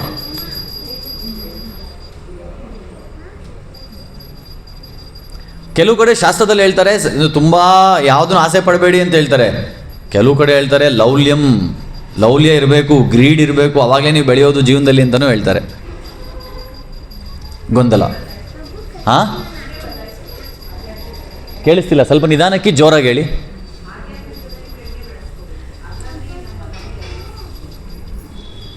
ಆಧ್ಯಾತ್ಮಿಕದಲ್ಲಿ ಪ್ರಜ್ಞೆ ಬೆಳೆಸ್ಕೋಬೇಕು. ನಾನು ಆಧ್ಯಾತ್ಮಿಕ ಬಗ್ಗೆ ಮಾತಾಡ್ತಿಲ್ಲ, ನಮ್ಮ ಭೌತಿಕ ಜೀವನದಲ್ಲಿ ನಾವು ಹೇಗಿರಬೇಕು? ಸ್ಯಾಟಿಸ್ಫೈಡ್ ಆಗಿರಬೇಕಾ, ಸಂತುಷ್ಟರಾಗಿರ್ಬೇಕಾ, ಅಥವಾ ಏನಾದ್ರು ಬೇಕು ಅಂತ ಆಸೆ ಪಟ್ಟು ಏನಾದ್ರು ಪಡಿಬೇಕಾ? ನನ್ನ ಪ್ರಶ್ನೆಗೆ ಆನ್ಸರ್ ಅಲ್ಲ. ಎಲ್ಲ ಸಿಗತ್ತೋ ಸಿಗಲ್ವೋ ಬೇರೆ, ನಾನು ಕಷ್ಟಪಡಬೇಕಾ, ನನಗೆ ಏನಾದ್ರು ಪಡಿಬೇಕಂದ್ರೆ. ಅರ್ಜುನ ಏನು ಮಾಡ್ದ? ಅರ್ಜುನ ಯಾರು? ಮಹಾಭಕ್ತ ತಾನೆ. ಅರ್ಜುನ ಏನು ಮಾಡ್ದ? ಅವನು 13 ವರ್ಷ ವನವಾಸಕ್ಕೆ ಹೋದಾಗ ಅರ್ಜುನ ಕೂತ್ಕೊಂಡು ಬರೀ 64 ಮಾಲೆ ಜಪ ಮಾಡಲಿಲ್ಲ, 108 ಮಾಲೆ ಜಪ ಮಾಡಿಲ್ಲ. ಅವನು ತಪಸ್ಯ ಮಾಡಿ ಅಸ್ತ್ರಶಸ್ತ್ರಗಳನ್ನ ಪಡೆದ. ಜಪ ಮಾಡಬೇಕಿತ್ತ ಅರ್ಜುನ? ಕರ್ಮ ಮಾಡ್ತೀವಿ. ನನ್ನ ಪಾಯಿಂಟ್ ಇನ್ನೂ ಆನ್ಸರ್ ಸಿಕ್ಕಿಲ್ಲ. ಬೇಕಾ ಅಂದರೆ ನಾವೇನು ಗಳಿಸೋಕ್ಕೆ ಪ್ರಯತ್ನ ಪಡಬಾರ್ದು. ಅಂದರೆ ಒಂದು 10 ಕೋಟಿ ಮಾಡಿಕೊಂಡು ಆಮೇಲೆ ಸ್ಯಾಟಿಸ್ಫೈಡ್ ಆಗಿರಿ ಅಂತ. 10 ಕೋಟಿವರೆಗೂ ಶ್ರಮ ಪಡಿ. ನಿಮಗೆ ಎಷ್ಟು? ಯಾರು ಹೇಳಿದ್ದು? ಯಾವುದು? ನೀಡು ನಮ್ಗೆ ಎಷ್ಟು ಬೇಕು? ನನ್ನ ನೀಡ್ ಎಷ್ಟು? ನಿಮ್ಮ ನೀಡ್ ಎಷ್ಟು? ಕ್ರೋರ್ಸಲ್ಲಿ ಹೇಳಿ, ಕೋಟಿಗಳಲ್ಲಿ ಹೇಳಿ, ಎಷ್ಟು? ಲಕ್ಷದಲ್ಲಿ ಹೇಳಿ. ಅದು ಹಂಗೆ. ಇವಾಗ ನನ್ನ ಹತ್ರ 1 ಕೋಟಿ ಇಲ್ವಲ್ಲ, 1 ಕೋಟಿ ಬಂದರೆ ಸಾಕು ಅಂತಲೇ ನಾನು ನೀಡು. 1 ಕೋಟಿ ಬಂದಮೇಲೆ ನಂಗೆ ಆಪರ್ಚುನಿಟಿ ಸಿಗುತ್ತೆ 2 ಕೋಟಿ ಮಾಡ್ಬೋದಲ್ಲ ಅಂತ. ಆ ನೀಡು ನೆಕ್ಸ್ಟ್ ಲೆವೆಲ್ಗೆ ಹೋಗುತ್ತೆ, ಡಬಲ್ ಆಗ್ತಾ ಹೋಗುತ್ತೆ. ಅದಕ್ಕೆ ಚಾಣಕ್ಯ ಪಂಡಿತರು ತುಂಬ ಚೆನ್ನಾಗಿ ಹೇಳ್ತಾರೆ. ನಾನು ಇದ್ರ ಬಗ್ಗೆ ಒಂದು ಚಿಕ್ಕ ವಿಡಿಯೋ ಕೂಡ ಮಾಡಿದ್ದೆ. ಅವ್ರು ಹೇಳ್ತಾರೆ, ಸಂತೋಷ 3 ಕರ್ತವ್ಯ. 3 ವಿಷಯದ ಬಗ್ಗೆ ಯಾವಾಗಲೂ ಸಂತುಷ್ಟರಾಗಿರ್ಬೇಕಂತೆ. ಆ 3 ವಿಷಯ ಯಾವ್ದು? ಸ್ವಧಾರೆ, ಭೋಜನೆ ಧನೆ. ಸ್ವಧಾರೆ ಅಂದರೆ ನಮ್ಮ ಹೆಂಡತಿ ಅಥವಾ ಗಂಡ. ಸೊ ನಮ್ಮ ದಂಪತಿಗಳು ಏನಿರ್ತಾರೆ, ಸೊ ನಾವು ಸಂತುಷ್ಟರಾಗಿರ್ಬೇಕು. ಯಾವ ವಿಷಯದಲ್ಲಿ? ಮೊದಲನೇ ವಿಷಯ ನನ್ನ ಹೆಂಡತಿ ಅದ ಜೊತೆಯಲ್ಲಿ ನಾನು ಸಂತೋಷವಾಗಿರಬೇಕು, ಎಕ್ಸ್ಟ್ರಾ ಆಸೆ ಪಡಬಾರ್ದು. ನನ್ನ ಗಂಡನ ಜೊತೆ ನಾನು ಸಂತುಷ್ಟವಾಗಿರಬೇಕು, ಎಕ್ಸ್ಟ್ರಾ ಆಸೆ ಪಡಬಾರ್ದು. ಅಲ್ಲಿ ಸಂತುಷ್ಟಿ ತುಂಬ ಇಂಪಾರ್ಟೆಂಟ್. ಮೊದಲನೇದು ಯಾವುದು? ಸ್ವಧಾರೆ. ಭೋಜನೆ, ತಿನ್ನೋ ವಿಚಾರದಲ್ಲಿ ಸಂತುಷ್ಟರಾಗಿರಬೇಕು. ನಮಗೆ ತಿನ್ನೋ ವಿಚಾರದಲ್ಲಿ ಸಂತುಷ್ಟಿನೇ ಇಲ್ಲ. ಯಾವಾಗಲೂ ನಾವೇನು ಮಾಡ್ತೀವಿ? ಸೊ ಅದಕ್ಕೆ ನಾನು ಯಾವಾಗಲೂ ಹೇಳ್ತೀನಿ, ಯಾವಾಗ ನೋ ಅಂತ ಹೇಳಬೇಕು. ನಾವು ತಿನ್ನೋ ವಿಚಾರ ಯಾವಾಗಲೂ ಆಗುತ್ತೆ. ನಾವು ಜನರಲಾಗಿ ನಮ್ದು 2 ಚಪಾತಿ, ಸ್ವಲ್ಪ ಅನ್ನ, ದಾಲು, ಸ್ವಲ್ಪ ಸಬ್ಜಿ ಎಲ್ಲ ತಿಂದಿರ್ತೀವಿ. ಬಟ್ ಯಾರೋ ಬಂದು ಒಂದು ಜಾಮೂನು ತಿಂದಿರ್ತೀವಿ, ಮತ್ತು ಯಾರೊಬ್ಬರು ಇನ್ನೊಂದು ಜಾಮೂನು ತಿನ್ನೋ ಆಸೆ. ಹೊಟ್ಟೆಗೆ ಸಾಕು, ಮನಸ್ಸಿಗೆ ಬೇಕು. ಸೊ ಯಾವಾಗಲೂ ಗೊಂದಲ, ನಾ ಇನ್ನೊಂದು ತಿನ್ನಬೇಕಾ ತಿನ್ನಬಾರ್ದಾ ಅಂತ ಗೊಂದಲ ಬರುತ್ತಾ ಎಲ್ಲರಿಗೂ? ಪ್ರತಿದಿನ ಬರುತ್ತೆ. ಪ್ರತಿದಿನ ತಿಂಡಿ ತಿನ್ನುವಾಗ, ಊಟ ಮಾಡ್ಬೇಕಾರಾಗಲಿ, ತಿನ್ನಬೇಕಾದ್ರೆ ಇನ್ನೊಂದು ಚಪಾತಿ ತಿನ್ನಬೇಕಾ ಬೇಡವಾ, ಇನ್ನೊಂದು ಸ್ವೀಟ್ ತಿನ್ನಬೇಕಾ ಬೇಡವಾ, ಬರುತ್ತಾ ಗೊಂದಲ? ಯಾವಾಗ ನೀವು ತಿನ್ನಬೇಕಾದ್ರೆ ಈ ಗೊಂದಲ ಬರುತ್ತೆ, ಇನ್ನೊಂದು ಬೇಕಾ ಬೇಡವಾ. ಮೊದಲನೇ ಚಪಾತಿ ತಿನ್ಬೇಕಾದ್ರೆ ಈ ಗೊಂದಲ ಇರಲ್ಲ, 2ನೇ ಚಪಾತಿ ತಿನ್ಬೇಕಾದ್ರೂ ಈ ಗೊಂದಲ ಇರಲ್ಲ, 3, 4ನೇ ಚಪಾತಿ ತಿನ್ಬೇಕಾದ್ರೆ ಈ ಗೊಂದಲ ಬರುತ್ತೆ. ಯಾವಾಗ ನಾನು ತಿನ್ನಬೇಕಾ ತಿನ್ನಬಾರ್ದಾ ಅಂತ ಒಂದು ಪ್ರಶ್ನೆ ಮನಸ್ಸಲ್ಲಿ ಬರುತ್ತಲ್ಲ, ಆವಾಗ ತಿನ್ನಬೇಡಿ. ಯಾವಾಗ ತಿನ್ನೋ ವಿಚಾರದಲ್ಲಿ ಗೊಂದಲ ಬರುತ್ತೆ, ತಿನ್ನಲ ಬೇಡವಾ ಅಂತ ಬಂದಾಗ ತಿನ್ನಬಾರ್ದು, ಅಲ್ಲಿಗೆ ನಿಲ್ಲಿಸಬೇಕು. ಇನ್ನೊಂದು, ನಾವು ವಾಶ್ರೂಮ್ಗೆ ಹೋಗ್ಬೇಕಂದ್ರೆ, ಮಲಮೂತ್ರ ವಿಸರ್ಜನೆ ಮಾಡೋಕ್ಕೆ ಒಂದು ಥಾಟ್ ಬರುತ್ತೆ, ಹೋಗ್ಲಾ ಬೇಡವಾ ಅಂತ ಗೊಂದಲ ಬರುತ್ತಲ್ವಾ, ಆವಾಗ ಇಮಿಡಿಯೇಟಾಗಿ ಹೋಗಬೇಕು. ಈ 2 ವಿಚಾರ ನಮ್ಮ ಪ್ರಾಕ್ಟಿಕಲ್ ಲೈಫಲ್ಲಿ ಬೆಳಿಬೇಕಂದ್ರೆ, ಮಲಮೂತ್ರ, ಟಾಯ್ಲೆಟ್ಗೆ ಹೋಗ್ಬೇಕಂತ ಒಂದು ಸಿಗ್ನಲ್ ಬರುತ್ತೆ ಬಾಡಿಯಲ್ಲಿ, ಸಿಗ್ನಲ್ನ ಕಂಟ್ರೋಲ್ ಮಾಡಬೇಡಿ. ಸಿಗ್ನಲ್ ಬಂದಾಗ ಎಷ್ಟು ಬೇಗ ಆಗುತ್ತೋ ಅಷ್ಟು ಬೇಗ ಅದನ್ನು ಕ್ಲಿಯರ್ ಮಾಡಿಬಿಡಿ. ಆವಾಗ ಮನಸ್ಸು ಒಂದೊಂದ್ಸಲಿ ಜಪ ಮಾಡ್ತಾ ಇರ್ತೀವಿ, ಸಿಗ್ನಲ್ ಬರುತ್ತೆ, ಇನ್ನೊಂದು ರೌಂಡ್ ಮುಗಿಸ್ಬಿಟ್ಟು ಮಾಡೋಣ ಅಂತ ಅಂದ್ಕೊಂಡು ಜಪ ಮಾಡ್ತಿದ್ರೆ ಪೂರಾ ಒಂದು ಮಾಲೆ ನಾವು ಯಾವ ಕಾನ್ಷಿಯಸಲ್ಲಿ ಇರ್ತೀವಿ? ಕೃಷ್ಣ ಪ್ರಜ್ಞೆನೇ ಇರಲ್ಲ, ಮಲಮೂತ್ರ ಪ್ರಜ್ಞೆಯಲ್ಲಿ ಹೊಟ್ಟೋಗ್ಬಿಟ್ಟಿರ್ತೀವಿ. ಅಂಥ ಜಪ ಬೇಡವೇ ಬೇಡ. ಅವಾಗ ಏನು ಮಾಡಬೇಕು? ಬೆಟರ್ ಫಸ್ಟು ಕ್ಲಿಯರ್ ಮಾಡಿಬಿಟ್ಟು ಬಂದುಬಿಟ್ರೆ ಆವಾಗ ನೆಮ್ಮದಿಯಾಗಿ ಕೂತ್ಕೊಂಡು ಫೋಕಸ್ ಮಾಡ್ಬೋದು. ಸೊ 2 ವಿಚಾರ. ಊಟದಲ್ಲಿ ಗೊಂದಲ ಬಂದಾಗ ಏನು ಮಾಡಬೇಕು? ಚೆನ್ನಾಗಿ ತಿನ್ನಬೇಕಾ ಬೇಡ ಅಂತ ಬಿಟ್ಬಿಡಬೇಕು. ಆಮೇಲೆ ಮಲಮೂತ್ರ ವಿಸರ್ಜನೆ ಮಾಡೋಕ್ಕೆ ಸಿಗ್ನಲ್ ಬಂದಾಗ ತುರಂತ್ ಇಮ್ಮಿಡಿಯೇಟಾಗಿ ಹೋಗಿ ಕ್ಲಿಯರ್ ಮಾಡಬೇಕು. ಆವಾಗ ನಮಗೆ ಬೇರೆ ಫೋಕಸ್ ಮಾಡೋಕ್ಕಾಗತ್ತೆ. ಸೊ ಇಲ್ಲಿ ಚಾಣಕ್ಯ ಪಂಡಿತ ಏನು ಹೇಳ್ತಿದ್ದಾರೆ? ಸಂತೋಷ 3 ಕರ್ತವ್ಯ ಸ್ವಧಾರೆ. ಭೋಜನ ವಿಷಯದಲ್ಲಿ ಯಾವಾಗಲೂ ತುಂಬ ಕೇರ್ಫುಲ್ ಆಗಿರಿ, ಸ್ಯಾಟಿಸ್ಫೈಡ್ ಆಗಿರಿ. ಇನ್ನೂ ಬೇಕು ನನಗೂ ಬೇಕು ಅಂತ ಬೇಡ. ಆಮೇಲೆ ಸ್ವಧಾರೆ ಭೋಜನೆ ಧನೆ, ದುಡ್ಡಿನ ವಿಚಾರದಲ್ಲೂ ಸ್ಯಾಟಿಸ್ಫ್ಯಾಕ್ಷನ್ ಇರಬೇಕು. ನಾನು ಇನ್ನೂ ಬೇಕು. ನಾವು ಕರ್ಮ ಮಾಡ್ತಾ ಹೋಗಬೇಕು, ನಮ್ಗೆ ಎಷ್ಟು ಸಿಗುತ್ತೋ ಅಷ್ಟು ಸಿಗಲಿ. ಅತಿ ಆಸೆ ಪಟ್ಟಾಗ ಅಲ್ಲಿ ಸಂತುಷ್ಟಿ ಇಲ್ಲ ಅಂದರೆ ನಾವು ಒಳಗಡೆ ಸಿಕ್ಕಾಕೊಂಡ್ಬಿಡ್ತೀವಿ. ಸೊ ಇದು 3 ವಿಚಾರದಲ್ಲಿ ಯಾವಾಗಲೂ ಸ್ಯಾಟಿಸ್ಫೈಡ್ ಆಗಿರಿ. ಇನ್ನು 3 ವಿಚಾರದಲ್ಲಿ ಯಾವತ್ತೂ ಸ್ಯಾಟಿಸ್ಫೈ ಆಗಬಾರ್ದಂತೆ. ಸಂತೋಷ 3 ಕರ್ತವ್ಯ ಸ್ವಧಾರೆ ಭೋಜನೆ ಧನೆ, ಸಂತೋಷ 3 ನ ಕರ್ತವ್ಯ. 3 ವಿಚಾರದ ಬಗ್ಗೆ ಯಾವತ್ತೂ ಸ್ಯಾಟಿಸ್ಫೈ ಆಗಿರಬಾರ್ದು. ಅದು ಯಾವುದು? ಸ್ವ ಅಧ್ಯಾಯ. ನಾವು ಓದಿ ತಿಳ್ಕೊಳ್ಳೋದು, ಜ್ಞಾನ ಪಡೆಯೋದನ್ನ ಸ್ವ ಅಧ್ಯಾಯ. ಯಾವತ್ತೂ ಸ್ಯಾಟಿಸ್ಫೈ ಆಗಬೇಡಿ ಓದೋ ವಿಚಾರದಲ್ಲಿ, ತಿಳ್ಕೊಳ್ಳೋ ವಿಚಾರದಲ್ಲಿ. ಎಷ್ಟು ಟೈಮ್ ಸಿಗುತ್ತೋ ಅಷ್ಟು ಟೈಮು. ಭಾಗವತಂ ಆಯ್ತಾ, ಓಕೆ, ಚೈತನ್ಯ ಚರಿತಾಮೃತ ಓದಬೇಕು, ಚೈತನ್ಯ ಭಾಗವತ ಓದಬೇಕು, ಇದಾಯ್ತಾ ರಾಮಾಯಣ ಓದಬೇಕು, ಮಹಾಭಾರತ ಓದಬೇಕು, ಓದ್ತಾ ಇರಬೇಕು. ಸ್ವ ಅಧ್ಯಾಯ, ಯಾವತ್ತೂ ಅಧ್ಯಾಯ ಸ್ಟಾಪ್ ಮಾಡಬಾರ್ದು, ಕಲಿತಾ ಇರಬೇಕು. ಸ್ವ ಅಧ್ಯಾಯ. ಆಮೇಲೆ ಜಪ ಯಾವತ್ತೂ ಸ್ಯಾಟಿಸ್ಫೈ ಆಗಿರಬಾರ್ದು. ಸೊ ನಾವೆಲ್ಲ ಏನು ಮಾಡ್ತೀವಿ?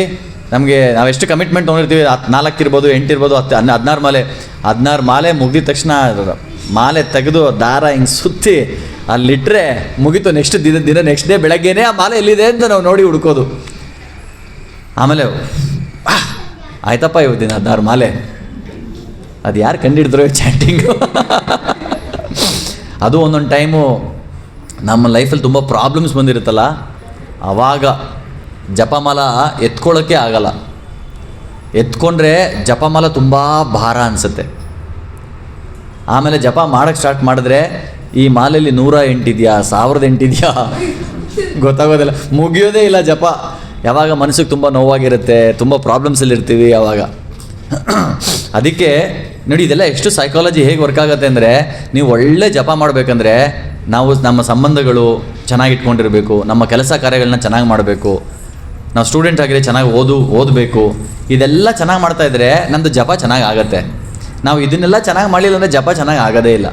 ಯಾವಾಗಲೂ ಪ್ರಾಬ್ಲಮ್ಸೇ ಜಪದಲ್ಲಿ. ನಿಮ್ಗೆ ಯಾವಾಗ ಜಪದಲ್ಲಿ ಪ್ರಾಬ್ಲಮ್ಸ್ ಇದೆ ಅಂದರೆ ನಾವು ಅರ್ಥ ಮಾಡ್ಕೋಬೇಕು, ನಮ್ಮ ಮೆಟೀರಿಯಲ್ ಡ್ಯೂಟೀಸ್ ಏನಿದೆ ಅದನ್ನು ನಾವು ಸರಿಗೆ ಮಾಡ್ತಿಲ್ಲ ಅಂತ. ನಮ್ಮ ಭೌತಿಕ ಕರ್ತವ್ಯಗಳನ್ನ ನಾವು ಚೆನ್ನಾಗಿ ನಿಭಾಯಿಸ್ಕೊಂಡು ಬಂದರೆ ಮೈಂಡ್ ಸ್ವಲ್ಪ ಶಾಂತಿ ಇರುತ್ತೆ. ಆ ಶಾಂತಿ ಇರೋ ಮೈಂಡಲ್ಲಿ ನಾವು ಆರಾಮಾಗಿ ಜಪ ಮಾಡ್ಬೋದು. ಜಪ ಮಾಡಿದಾಗ ನಮ್ಮ ಸ್ವಲ್ಪ ಪ್ರಗತಿ ಕೂಡ ಆಗುತ್ತೆ.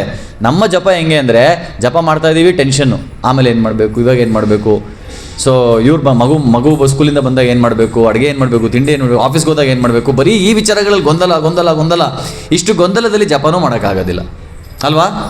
ಸೊ ನಾವು 3 ವಿಚಾರದಲ್ಲಿ ಯಾವತ್ತೂ ಸ್ಯಾಟಿಸ್ಫೈ ಆಗಿರ್ಬೋದು. ಯಾವ್ದು?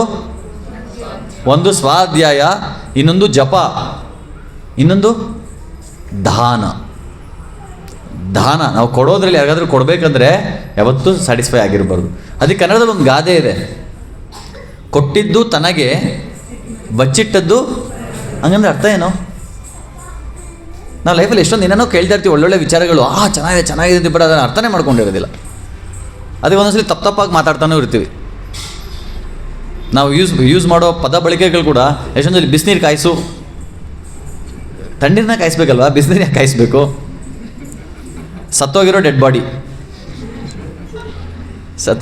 ಅಂದರೆ ಸತ್ತೋಗಿದೆ, ಅದಕ್ಕೆ ಸತ್ತೋಗಿರೋ ಡೆಡ್ ಬಾಡಿ ಅನ್ನೋದೇ ಇಲ್ಲ. ಕೆಲವರು ಕರೀತಾರೆ, ನಾವು ಮನೆ ಕಟ್ಟಿದ್ದೀವಿ, ನೀವು ಗುರುಪ್ರವೇಶಕ್ಕೆ ಬಂದ್ಬಿಡ್ಬೇಕು ಅನ್ನೋದು. ಹೌದಾ, ಯಾವ ಗುರುಗಳು ಬರ್ತಾ ಇದ್ದಾರೆ ಅಂತ ನಾನು, ಇಲ್ಲ ಗುರುಪ್ರವೇಶ, ಅದೇ ಗುರುಪ್ರವೇಶಕ್ಕೆ ಯಾವ ಗುರುಗಳು ಕರೆಸ್ತಾ ಇದ್ದೀರಾ? ಯಾವ ಗುರುಗಳನ್ನ ಯಾರು ಕರೆಸ್ತೀವಲ್ಲ, ಇವಾಗ ತಾನೇ ಹೇಳಿದ್ರಿ ಗುರುಪ್ರವೇಶ ಮಾಡಬೇಕಂತ. ಮನೆ ಕಟ್ಟಿದ್ವಲ್ಲ ಅದು. ಅಯ್ಯೋ ಸ್ವಾಮಿ, ಅದು ಗುರುಪ್ರವೇಶ ಅಲ್ಲ, ಗೃಹ ಪ್ರವೇಶ ಅನ್ನೋದು ಎಷ್ಟೊಂದು ಜನ ಅದನ್ನು ಕರೆಕ್ಟಾಗಿ ಪ್ರೊನೌನ್ಸ್ ಮಾಡಲ್ಲ. ಆಮೇಲೆ ಸತ್ಯನಾರಾಯಣ ಪೂಜೆಗೆ ಬನ್ನಿ, ಸತ್ಯನಾರಾಯಣ ಪೂಜೆ, ಅದು ಸತ್ಯನಾರಾಯಣ ಪೂಜೆ ಅಲ್ಲ, ಸತ್ಯನಾರಾಯಣ ಪೂಜೆ. ಸತ್ಯನಾರಾಯಣನ ಸತ್ಯನಾರಾಯಣ ಮಾಡಿಬಿಡ್ತೀವಿ. ಸೊ ಅದಕ್ಕೆ ನಾವು ಪದ ಬಳಕೆ ಹೇಗೆ ಒಂದೊಂದು ಅಕ್ಷರಗಳನ್ನ ಬರಿತೀವಿ. ಒಂದೊಬ್ರು ಹಾಡು ಹೇಳ್ತಾ ಇದ್ರು, ಇದು ಚಾಮುಂಡೇಶ್ವರಿ ಒಂದು ಹಾಡು, ಚಾಮುಂಡೇಶ್ವರಿ, ಅದು ಚಾಮುಂಡೇಶ್ವರಿ ಅಲ್ಲ, ಚಾಮುಂಡೇಶ್ವರಿ. ಅದು ಎಷ್ಟು ಒಂದು ಪದ ಚೇಂಜ್ ಮಾಡಿದ್ರೆ ಒಂದು ಗ್ರಾಮರಲ್ಲಿ ಇಡೀ ಅರ್ಥನೇ ಅನರ್ಥ ಆಗಿಬಿಡುತ್ತೆ. ಅದಕ್ಕೆ ನಾವು ಬ್ರಿಟಿಷರ್ಸ್ ಇರಬೇಕಾದ್ರೆ ಒಂದ್ಸಲಿ ಬ್ರಿಟಿಷ್ ಆಫೀಸರು ಒಬ್ಬ ವ್ಯಕ್ತಿನ ಜೈಲಲ್ಲಿದ್ದ, ಅವ್ನು ಏನು ಮಾಡಬೇಕು ಅಂತ ಕೇಳ್ತಾರೆ. ಅವರು ಸಡನ್ನಾಗಿ ಹೊರಗಡೆ ಹೋಗಿರ್ತಾರೆ, ಅಲ್ಲಿಂದ ಲೆಟ್ರ್ ಬರೀತಾರೆ. ಸೊ ಏನಂತ ಬರೀತಾರೆ ಅಂದರೆ, hang him not kill him ಅಂತ ಬರೀತಾರೆ. Hang him not kill him. ಅವಾಗ ಏನು ಮಾಡ್ತಾರೆ, ಇವ್ರು ಓದ್ತಾರೆ, hang him not kill him ತಾನೆ, ಓಕೆ ಅಂತ ಅವ್ನು ಬಿಟ್ಬಿಟ್ಟು ಕಳಿಸ್ಬಿಡ್ತಾರೆ. Hang him not kill him. So ಅವಾಗ ಅವ್ನು ಬಿಟ್ಬಿಡ್ತಾರೆ. ಆಮೇಲೆ ಅವ್ರು ಬರೀತಾರೆ, ಅಲ್ಲ ಹ್ಯಾಂಗ್ ಹಿಮ್ ನಾಟ್ ಆದಮೇಲೆ ಕಾಮ ಇರಬೇಕಿತ್ತು, hang him not kill him, ಡೈರೆಕ್ಟಾಗಿ ಕಿಲ್ ಮಾಡಿಬಿಡು ಅಂತ ಹೇಳಿರ್ತಾರೆ. ಒಂದು ಕಾಮ ಹೆಚ್ಚು ಆ ಕಡೆ ಈ ಕಡೆ ಹೋಗಿರೋದ್ರಿಂದ ಅರ್ಥನೇ ಕೆಟ್ಟೋಗ್ಬಿಡುತ್ತೆ. ಸೊ ಅದಕ್ಕೆ ಏನು ಹೇಳ್ತಿದ್ವಿ, 3 ವಿಷಯದ ಬಗ್ಗೆ ಯಾವತ್ತೂ ಸ್ಯಾಟಿಸ್ಫೈ. ದಾನ. ಸೊ ಕೊಟ್ಟಿದ್ದು ತನಗೆ, ಬಚ್ಚಿಟ್ಟದ್ದು ಪರರಿಗೆ ಅಂದ್ರೇನು? ಇದು ಕೇಳಿದ್ದೀರಲ್ವಾ, ನೀವು ಕೋಟ್ ಮಾಡಿದ್ದೀರಲ್ವಾ, ಇವಾಗ ಅರ್ಥ ಹೇಳಿ. ಹೆಂಗೆ ಬರುತ್ತೆ? ನಮ್ಗೆ ಕೊಡಿ, ನಿಮ್ಗೆ ಹೆಂಗೆ ಬರುತ್ತೆ ನಾವು ನೋಡ್ತೀವಿ. ಮುಂದಿನ ಜನ್ಮದಲ್ಲಿ ಬರುತ್ತೆ ಅಲ್ಲ, ಪುಣ್ಯ ರೂಪದಲ್ಲಿ ಗ್ಯಾರಂಟಿ ಅದು ಬರುತ್ತೆ ಅಂತ ಏನು ಗ್ಯಾರಂಟಿ ನಮ್ಗೆ ಗೊತ್ತಾಗೋದೇ ಇಲ್ವಲ್ಲ. ಬಟ್ ನಮ್ಗೇನಕ್ಕೆ ಕೊಟ್ಟಿದ್ದು ತನಗೆ ಅಂತ ಹೇಳಬೇಕು? ಬರ್ಬೋದು, ಏನು ಗ್ಯಾರಂಟಿ? ಪ್ರೂಫ್ ಇದೆಯಾ?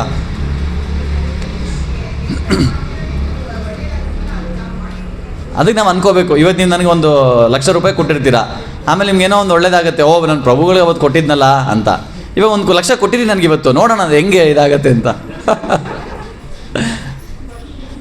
ಏನು ಕೊಟ್ಟಿದ್ದು ತನಗೆ, ಬಚ್ಚಿಟ್ಟಿದ್ದು ಪರರಿಗೆ. ತುಂಬ ಸಿಂಪಲ್ ಆಗಿದೆ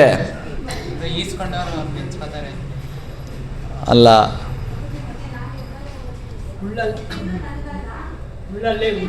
ಒಂದು ನಿಮಿಷ,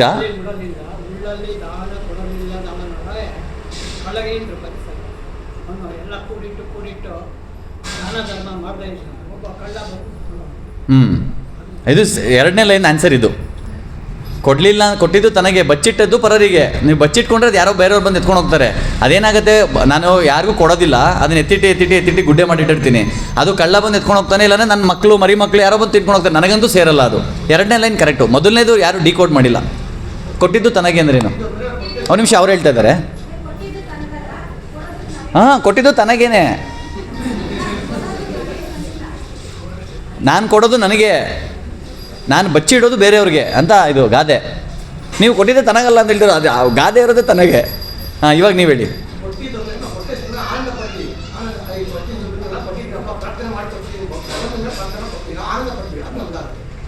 ಅಲ್ಲ, ನಿಮ್ಗೆ ಆನಂದ ಸಾಕಾ? ಕೊಡಿ 1 ಲಕ್ಷ. ಆನಂದ ಸಿಗುತ್ತೆ. ಹಾಂ ಕೊಡಿ, ಹಾಂ ಕೊಡಿ, ನೋಡೋಣ ಎಷ್ಟು ಆನಂದ ಬರುತ್ತೆ. ಓಕೆ, ಸುಮ್ಮನೆ ಕೇಳಿ. ನಮ್ಮ ಹತ್ರ ಇರೋ ವಸ್ತುಗಳನ್ನ ನಾವು ಎಂಜಾಯ್ ಮಾಡಬೇಕು, ಅದನ್ನ ಬೇರೆಯವ್ರಿಗಂತ ಫ್ಯೂಚರ್ಗಂತ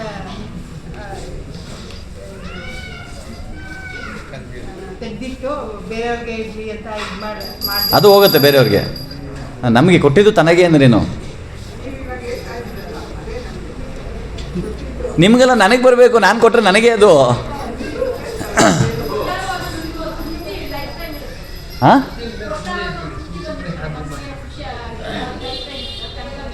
ಅದು ತೃಪ್ತಿ ಬಗ್ಗೆ ಮಾತಾಡ್ತಿದ್ದೀರಾ? ನಾನು ಕೊಟ್ಟಿದ್ದು ನನಗೆ ತಲುಪ್ತಿಲ್ವಲ್ಲ.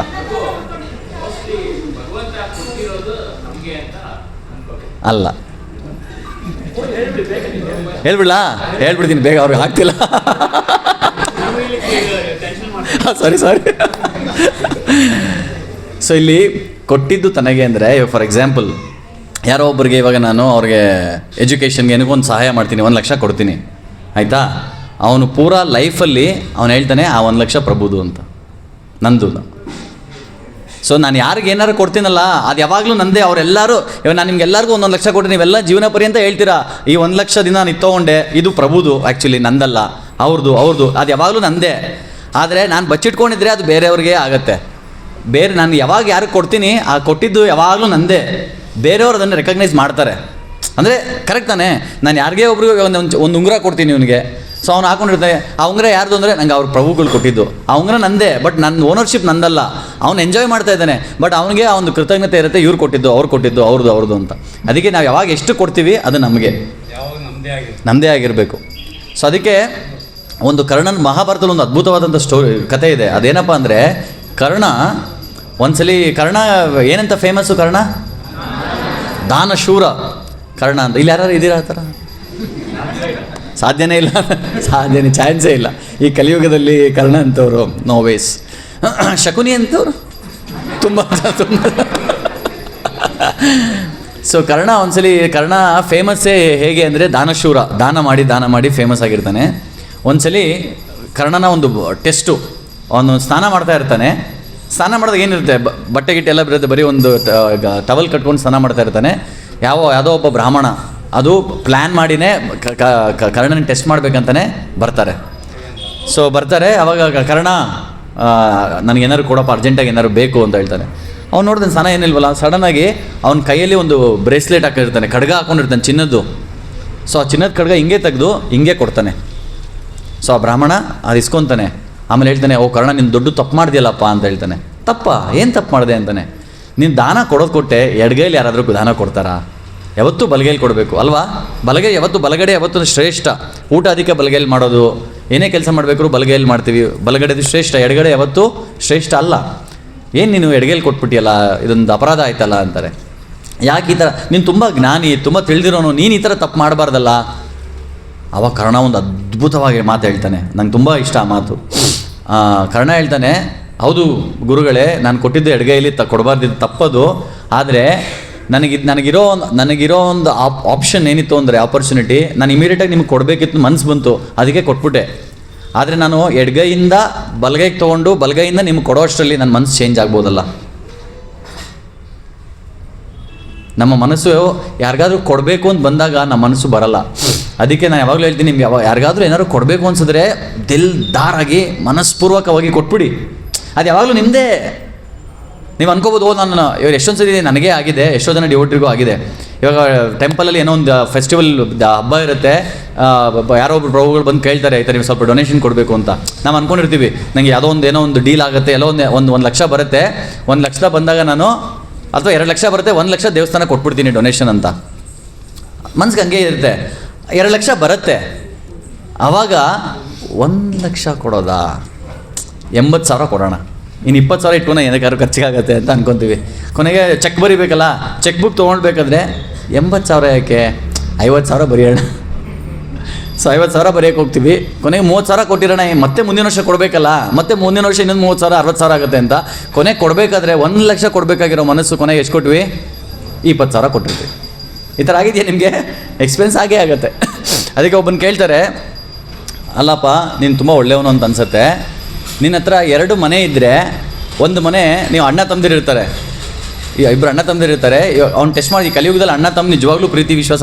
ನಮ್ಮ ಮದನ್ ಪ್ರಭು ಅವರೆಲ್ಲ 5 ಜನ ಅಣ್ಣ ತಮ್ಮದಿರು, ಎಷ್ಟು ಅನ್ಯೂನ್ಯವಾಗಿ ಎಷ್ಟು ಖುಷಿ, ಅವ್ರು ನೋಡಿದ್ರೆ ನನಗೆ ಖುಷಿ. ಈ ಮಂದಿರಕ್ಕೆ ಬರೋಕ್ಕೆ ಅದೊಂದು ಅವ್ರು ನೋಡೋಕ್ಕೆ, ಅಣ್ಣ ತಮ್ಮದಿರು ನೋಡೋಕ್ಕೇನೋ ಒಂದು ಖುಷಿ. ಅವರು ಎಲ್ಲ ಅವ್ರ ವೈಫ್ಸ್ ಎಲ್ಲ ಎಷ್ಟು ಚೆನ್ನಾಗಿ ಮಾತಾಡ್ಕೊಂಡು ನಗ್ನಗ್ತಾ ಇರ್ತಾರೆ. ಸೊ ಈ ಕಲಿಯುಗದಲ್ಲಿ ಇಬ್ಬರು ಅಣ್ಣ ತಮ್ಮ ಎಲ್ಲ ಇರೋದು ತುಂಬ ಕಷ್ಟ ಒಟ್ಟಿಗೆ. ಅದಕ್ಕೆ ಒಬ್ಬ ಅಣ್ಣನ ಕರೀತಾರೆ, ಕರೆದ್ಬಿಟ್ಟು ಹೇಳ್ತಾರೆ, ನಿಂಗೆ 2 ಮನೆ ಇದ್ದರೆ ಒಂದು ಮನೆ ನಿನ್ನ ತಮ್ಮಂಗೆ ಕೊಡ್ತೀಯಾ ಅಂತ. ಅಫ್ಕೋರ್ಸ್ ಕೊಟ್ಟೇ ಕೊಡ್ತೀನಿ ಸರ್ ಅಂತ ಹೇಳ್ತಾನೆ. ಹೌದಾ, ನಿನ್ನ ಹತ್ರ 2 ಕಾರ್ ಇದ್ದರೆ ಒಂದು ತಮ್ಮನ ಕೊಡ್ತೀಯಾ ಅಂತ ಕೇಳ್ತಾನೆ. ಕೊಟ್ಟೇ ಕೊಡ್ತೀನಿ, ಇನ್ನೊಂದು ದೂಸರ ಮಾತೇ ಇಲ್ಲ ಅಂತ ಹೇಳ್ತಾನೆ. ಹೌದಾ ಸರಿ, ನಿನ್ನ ಹತ್ರ 2 ವಾಚ್ ಇದ್ದರೆ ಒಂದು ನಿನ್ನ ತಮ್ಮಂಗೆ ಕೊಡ್ತೀಯಾ? ಕೊಟ್ಟೇ ಕೊಡ್ತೀನಿ, ಅದರಲ್ಲೇನಿದೆ ಅಂತ. ಓಕೆ, ನಿನ್ನ ಹತ್ರ 2 ಹಸು ಇದ್ದರೆ ಒಂದು ಹಸು ನಿನ್ನ ತಮ್ಮಂಗೆ ಕೊಡ್ತೀಯಾ? ಇಲ್ಲ ಸರ್. ಹೇಯ್, ಮನೆ ಇದ್ದರೆ 2 ಒಂದು ಕೊಡ್ತೀಯಾ, ಕಾರ್ ಇದ್ದರೆ ಕೊಡ್ತೀಯಾ, ಬೈಕ್ ಇದ್ದರೆ ಕೊಡ್ತೀಯಾ, ಚಿನ್ನ ಇದ್ದರೆ ಕೊಡ್ತೀಯಾ, ವಾಚ್ ಇದ್ದರೆ ಕೊಡ್ತೀಯಾ, ಆದರೆ ಹಸು ಇದೆ ಅಂತ ಹೇಳಿ ಕೊಡಲ್ಲ ಅಂತ. ಯಾಕಂದ್ರೆ ನನ್ನ ಹತ್ರ 2 ಹಸು ಇದೆ. 2 ಹಸು ಇದ್ದರೆ ನನ್ನ ಹತ್ರ ಏನಿದೆ ಅದನ್ನು ಕೊಡೋಕ್ಕಾಗಲ್ಲ, ಏನಿಲ್ಲ ಅದನ್ನು ಬೇಕಾದ್ರೆ ಕೊಡ್ತೀನಿ ಅಂತ ಪ್ರಾಮಿಸ್ ಮಾಡೋದು. ಇದು ಈ ಸಿಚುವೇಶನ್. ಪ್ರಭು ಟೈಮ್ ತುಂಬ ಆಯಿತಾ? ಎಷ್ಟಾಯಿತು? 5 ಮಿನಿಟ್ಸಾ? ಓಕೆ. ಸೊ ನಾವೇನು ಮಾತಾಡ್ತಿದ್ವಿ? ತುಷ್ಟಿ ಬಗ್ಗೆ. ಸೊ ನಿಮ್ಗೆ ಅದೇ ಅರ್ಥ ಆಯ್ತಲ್ಲ, ಕೊಟ್ಟಿದ್ದು ತನಗೆ. ಯಾಕಂದ್ರೆ ನಾವೇನೇ ಕೊಡ್ತೀವಿ ಅದು ಯಾವಾಗಲೂ ನಮ್ಮ ಹೆಸರಲ್ಲೇ ಇರುತ್ತೆ. ಅದಕ್ಕೆ ಯಾವಾಗಲೂ ನನಗೇನೆ, ನನ್ನ ಹೆಸರಲ್ಲೇ ಇರುತ್ತೆ ಅಂತ. ಶ್ರೀ ರಾಧಾ ಮಾಧವ್ ಕಿ ಜೈ. ಆಮೇಲೆ 3 ಆಯ್ತಲ್ಲ, 3 ವಿಚಾರದಲ್ಲಿ ಯಾವತ್ತೂ ಸ್ಯಾಟಿಸ್ಫ್ಯಾಕ್ಷನ್ ಇರಬಾರ್ದು. ಯಾವ್ದು? ಸ್ವಾಧ್ಯಾಯ, ಜಪ, ದಾನ. 3 ವಿಷಯದಲ್ಲಿ ಯಾವಾಗಲೂ ಸ್ಯಾಟಿಸ್ಫೈಡ್ ಆಗಿರಬೇಕು. ಅದು ಯಾವುದು? ಹೆಂಡತಿ ಅಥವಾ ಗಂಡ, ಸ್ವಧಾರೆ, ಭೋಜನೆ, ಧನ ವಿಷಯದಲ್ಲಿ ಸ್ಯಾಟಿಸ್ಫ್ಯಾಕ್ಷನ್ ಯಾವಾಗಲೂ ಇರಬೇಕು. ಈ 3 ವಿಷಯದಲ್ಲಿ ಯಾವಾಗಲೂ ಸ್ಯಾಟಿಸ್ಫ್ಯಾಕ್ಷನ್ ಇರಬಾರ್ದು. ಆಮೇಲೆ ತುಷ್ಟಿ. ನಾವು ಭಕ್ತಿ ಮಾಡಿದಾಗ ಏನಾಗುತ್ತೆ, ನಮಗೆ ಭಕ್ತಿ ಮಾಡೋಕ್ಕೆ ಸ್ಟಾರ್ಟ್ ಮಾಡ್ತಿದ್ದಂಗೆ ನಮಗೊಂದು ಸ್ಯಾಟಿಸ್ಫ್ಯಾಕ್ಷನ್ ಸ್ಟಾರ್ಟ್ ಆಗುತ್ತೆ. ಆ ಸ್ಯಾಟಿಸ್ಫ್ಯಾಕ್ಷನ್ ಇರೋದ್ರಿಂದನೇ ನಮಗಿಲ್ಲೆಲ್ಲ ಬರೋಕ್ಕೆ ಒಂದು ಪ್ರೋತ್ಸಾಹ ಸಿಗುತ್ತೆ. ಆಮೇಲೆ ಪುಷ್ಟಿ, ನರಿಷ್ಮೆಂಟ್. ಇದು ನಮಗೆ ನರಿಷ್ಮೆಂಟ್ ಕೂಡ ಆಗುತ್ತೆ. ತುಂಬ ಚೆನ್ನಾಗಿ ನಮಗೆ ನಮ್ಮ ಬೆಳವಣಿಗೆಗೆ, ಇಂಟರ್ನಲ್ ಬೆಳವಣಿಗೆಗೆ ತುಂಬ ಹೆಲ್ಪ್ ಆಗುತ್ತೆ. ಆಮೇಲೆ ಕ್ಷುದ್ ಅಪಾಯೋ, ಹಂಗರ್. ಕ್ಷುದ್ ಅಂದರೆ ಹಂಗರ್. ಸೊ ಹಂಗರ್ ಹೊಟ್ಟೋಗುತ್ತೆ ಅಂತ. ಸೊ ಯಾವಾಗ ನಮಗೆ ಹಸಿವಿರುತ್ತೆ, ಹಸಿವಿದ್ದಾಗ ಯಾರೋ ಒಬ್ಬರು ನಮ್ಗೆ ಬಂದು ಊಟ ಕೊಡ್ತಾರೆ, ಆ ಒಂದೊಂದು ತುತ್ತು ಕೂಡ ನಮಗೆ ಸ್ಯಾಟಿಸ್ಫ್ಯಾಕ್ಷನ್ ಕೊಡುತ್ತೆ. ಒಂದೊಂದು ತುತ್ತು ಕೂಡ ಆ ಹಸಿವಿನ ನೀಗಿಸ್ತಾ ಬರುತ್ತೆ.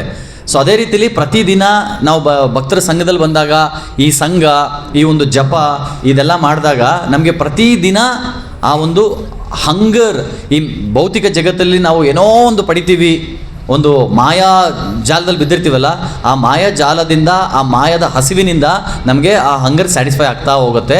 ಆವಾಗ ನಮಗೆ ನಾವು ಯಾವಾಗ ಶುದ್ಧ ಭಕ್ತರಾಗ್ತೀವಿ ಆವಾಗ ಈ ಹಸಿವೆ ಹೊಟ್ಟೋಗ್ಬಿಡುತ್ತೆ. ಈ ಭೌತಿಕ ಜಗತ್ತಲ್ಲಿ ಹಸಿವೆ ಹೊಟ್ಟೋಗ್ಬಿಡುತ್ತೆ. ಆವಾಗ ನಾವು ಶುದ್ಧ ಸತ್ವದಲ್ಲಿ ಇರ್ತೀವಿ. ಆ ಶುದ್ಧ ಸತ್ವದಲ್ಲಿ ನಮಗೆ ಈ ಜಗತ್ತಿನ ಯಾವುದೇ ಒಂದು ವಿಷಯಗಳು ಬೇಕಾಗಲ್ಲ. ಯಾಕಂದರೆ ನಾವು ಯಾವಾಗಲೂ ಆನಂದವನ್ನು ಅನುಭವಿಸ್ತಾ ಇರ್ತೀವಿ. ಅದಕ್ಕೆ ಶಿಷ್ಯಾಷ್ಟಕಮಲ್ಲಿ ಚೈತನ್ಯ ಮಹಾಪ್ರಭುಗಳು ಏನು ಹೇಳ್ತಾರೆ, ಈ ಭಗವತ್ ಜಾಗ, ಭಗವತ್ ಸ್ಥಾನ ಏನಿದೆ, ಅಲ್ಲಿ ಏನಿದೆ ಗೋಲೋಕ ವೃಂದಾವನದಲ್ಲಿ, ಆನಂದಾಂಬುದಿ ವರ್ಧನಂ ಅಂದ್ರೇನು? ಆನಂದ ಅಂಬುದಿ ಅಂದ್ರೇನು? ಸಾಗರ. ಸೊ ಈ ಭಕ್ತಿ ಮಾರ್ಗ, ಭಕ್ತಿಯಲ್ಲಿ ಏನು ಕಂಪ್ಲೀಟಾಗಿ ತೊಡಗಿಸ್ಕೊಂಡಾಗ ಶುದ್ಧ ಭಕ್ತನಿಗೆ ಏನಾಗುತ್ತೆ ಅಂದರೆ, ಅವನಿರೋ ಜಾಗ ಒಂದು ದೊಡ್ಡ ಆನಂದ ಅಂಬುದಿ ಆಗತ್ತಂತೆ. ದೊಡ್ಡ ಓಷನ್ ಆಫ್ ಹ್ಯಾಪಿನೆಸ್, ಸಾಗರ, ಆನಂದ ಸಾಗರ. ಈ ಆನಂದ ಸಾಗರ ಎಷ್ಟಿರುತ್ತೆ? ಆನಂದ ಅಂಬುದಿ ಒಂದಿಷ್ಟು ಜಾಗ, ಒಂದು 10 ಕಿಲೋಮೀಟರು 100 ಕಿಲೋಮೀಟರ್ ಇರುತ್ತಾ? ಅದೆಷ್ಟಾದರೂ ಇರಲಿ, ನಾವು ಎಂಟ್ರಿ ಆಗಿದ ತಕ್ಷಣ ವರ್ಧನಂ, ಅದು ಬೆಳೀತಾನೇ ಇರುತ್ತಂತೆ. ಆನಂದ ಅಂಬುದಿ ವರ್ಧನಂ. ಎಷ್ಟು ಬೆಳೆಯುತ್ತೆ? ವರ್ಷಕ್ಕೊಂದ್ಸಲಿ ಬೆಳೆಯುತ್ತೆ? ಇಲ್ಲ, ಪ್ರತಿ ಪದಂ, ಒಂದೊಂದು ಹೆಜ್ಜೆ ಇಟ್ಟಾಗಲೂ ಆನಂದ ಬೆಳೀತಾನೆ ಹೋಗ್ತಾ ಇರುತ್ತೆ. ಆನಂದ ಜಾಸ್ತಿ ಆಗ್ತಾನೆ ಹೋಗುತ್ತೆ. ಪ್ರತಿ ಪದಂ ಪೂರ್ಣ ಅಮೃತ ಸ್ವಾದನಂ. ಒಂದು ಅಮೃತ ಕುಡಿದ ನಾವು ಎಷ್ಟು ಸ್ಯಾಟಿಸ್ಫ್ಯಾಕ್ಷನ್ ಆಗುತ್ತಲ್ಲ, ಅಷ್ಟು ಸ್ಯಾಟಿಸ್ಫ್ಯಾಕ್ಷನ್ ಆಗುತ್ತೆ ಯಾವಾಗ ನಾವು ಭಕ್ತಿ ಮಾರ್ಗದಲ್ಲಿ ತುಂಬ ಚೆನ್ನಾಗಿ ಬೆಳೀತಾ ಇರ್ತೀವಿ. ಅವಾಗ ಆನಂದಾಂಬುದಿ ವರ್ಧನಂ ಪ್ರತಿಪದಂ ಪೂರ್ಣಾಮೃತ ಸ್ವಾದನಂ ಸರ್ವಾತ್ಮ ಸ್ಥಪನಂ ಪರಂ ವಿಜಯತೆ ಶ್ರೀಕೃಷ್ಣ ಸಂಕೀರ್ತನಂ. ಸೊ ಧನ್ಯವಾದಗಳು. Hare Krishna Krishna Krishna Hare Hare, Hare Rama Rama Rama Hare Hare. So thank you very much. ಯಾರಿಗಾದರೂ ಏನು ಪ್ರಶ್ನೆ, ಕಮೆಂಟ್ ಏನಾರು ಇದ್ದರೆ ಕೇಳ್ಬೋದು. ಟೈಮ್ ಇದ್ದರೆ ಅವಕಾಶ ಕೊಡ್ತೀರಾ ಮ್ಯಾನೇಜ್ಮೆಂಟ್? ಹಾಂ, 5 minutes ಅವಕಾಶ.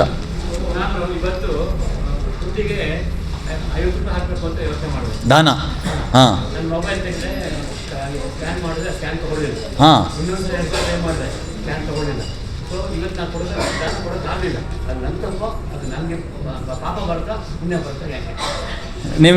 ನೀವು ಕೊಡಲಿಲ್ಲ ಅಂದರೆ ಪಾಪ ಬರುತ್ತೆ. ಆಮೇಲೆ ಬಂದು ಮಾಡಿ, ಆಮೇಲೆ ಮಾಡಿ. ಹೌದು.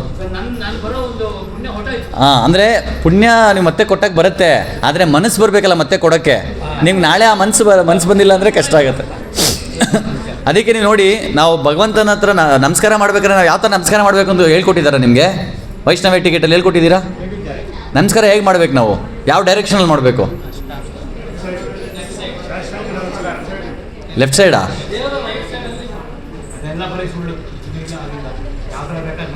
ನಿಮಿಷ ನಾನು ಹೇಳಿದೆ, ನೀವು ಏನಾದ್ರು ಮಾತಾಡ್ಬೇಕಂದ್ರೆ ಲಾಜಿಕ್ ಇರಬೇಕು.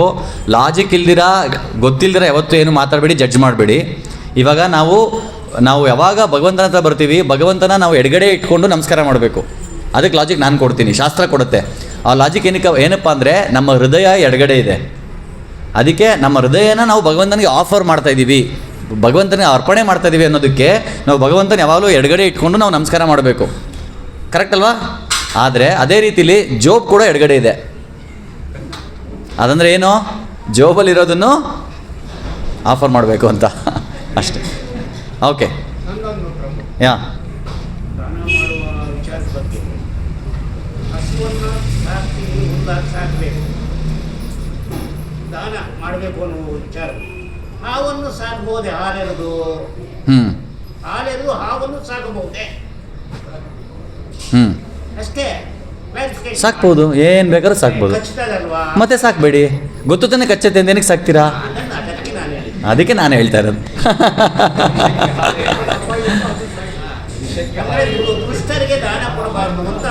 ಓ, ದಾನದ ಬಗ್ಗೆ ಮಾತಾಡ್ತಾ ಇದ್ದೀರಾ ನೀವು? ಓಕೆ. ಅದೇ ಹಾವಿಗೆ ಮನೇಲಿ ಇಟ್ಕೊಂಡು ಹಾಲು ಕೊಡಬೇಡಿ. ಹಾವು ಎಲ್ಲ ಉತ್ತರದ ಅಲ್ಲಿ ಸ್ವಲ್ಪ ಹಾಲು ಕೊಡಿ, ಪರವಾಗಿಲ್ಲ. ಅಷ್ಟೇ, ದೂರ ಇರಬೇಕು, ಡಿಸ್ಟೆನ್ಸ್. ದುಷ್ಟರ ಕಂಡೆ ದೂರ ಇರಿ ಅನ್ನೋದು ಇದಕ್ಕೆ. ಯಾಕಂದರೆ ನಾವು ಅವ್ರಿಗೆ ಹೆಲ್ಪ್ ಮಾಡೋನು ನಮ್ಮನ್ನೇ ತಿನ್ನಾಕ್ಬಿಡ್ತಾರೆ. ಸೊ ಅದಕ್ಕೆ ಹುಷಾರಾಗಿರ್ಬೇಕು ನಾವು. ಅದಕ್ಕೆ ಸ್ಮಾರ್ಟ್ನೆಸ್, ಸಾಮಾನ್ಯ ಜ್ಞಾನ ತುಂಬ ಚೆನ್ನಾಗಿರಬೇಕು. ಎಸ್ ಪ್ರಭು.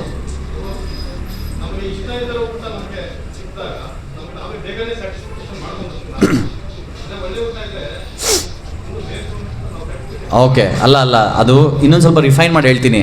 ಅದು ಒಳ್ಳೆ ಊಟ ಸಿಕ್ಕಿದಾಗ, ಕೆಟ್ಟ ಊಟ ಸಿಕ್ಕಿದಾಗಲ್ಲ, ನಮಗೆ ಹಸಿವಿದ್ದಾಗ ಯಾರೊಬ್ಬರು ಬಂದು ಪಾರ್ಲೇಜಿ ಕೊಟ್ಟರು ನೀವು ಪಾರ್ಲೇಜಿ ಇಸ್ಕೊಂಡು ಥ್ಯಾಂಕ್ ಯು ಪ್ರಭುಜಿ ಅಂತೀರಾ.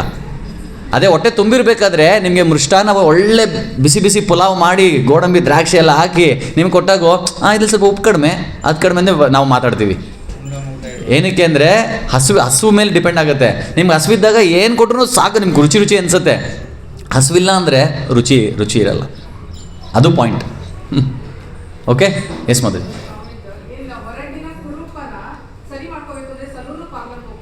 ಹೊರಗಿನ ಕುರೂಪನ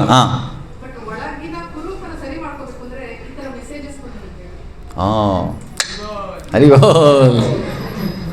ಸೊ ಒಳಗಿನ ಕುರೂಪನ ನೀವು ಸರಿ ಮಾಡ್ಕೋಬೇಕಂದ್ರೆ ಅನ್ನಪೂರ್ಣೇಶ್ವರಿನಗರ್ ಇಸ್ಕಾನ್ ಮಂದಿರಕ್ಕೆ ಬರಬೇಕು. ಇದೇ ಸಲೂನು, ಒಳಗಿನ ಇದಕ್ಕೆ ಸಲೂನ್ ಇದು. ಅಷ್ಟೇನಾ? ನೆಕ್ಸ್ಟ್ ಇನ್ನೊಂದು ಕ್ವಶನ್ ಕೇಳಿದ್ರೆ ಪ್ರಭು ನಂಗೆ ಹೊಡಿತಾರೆ.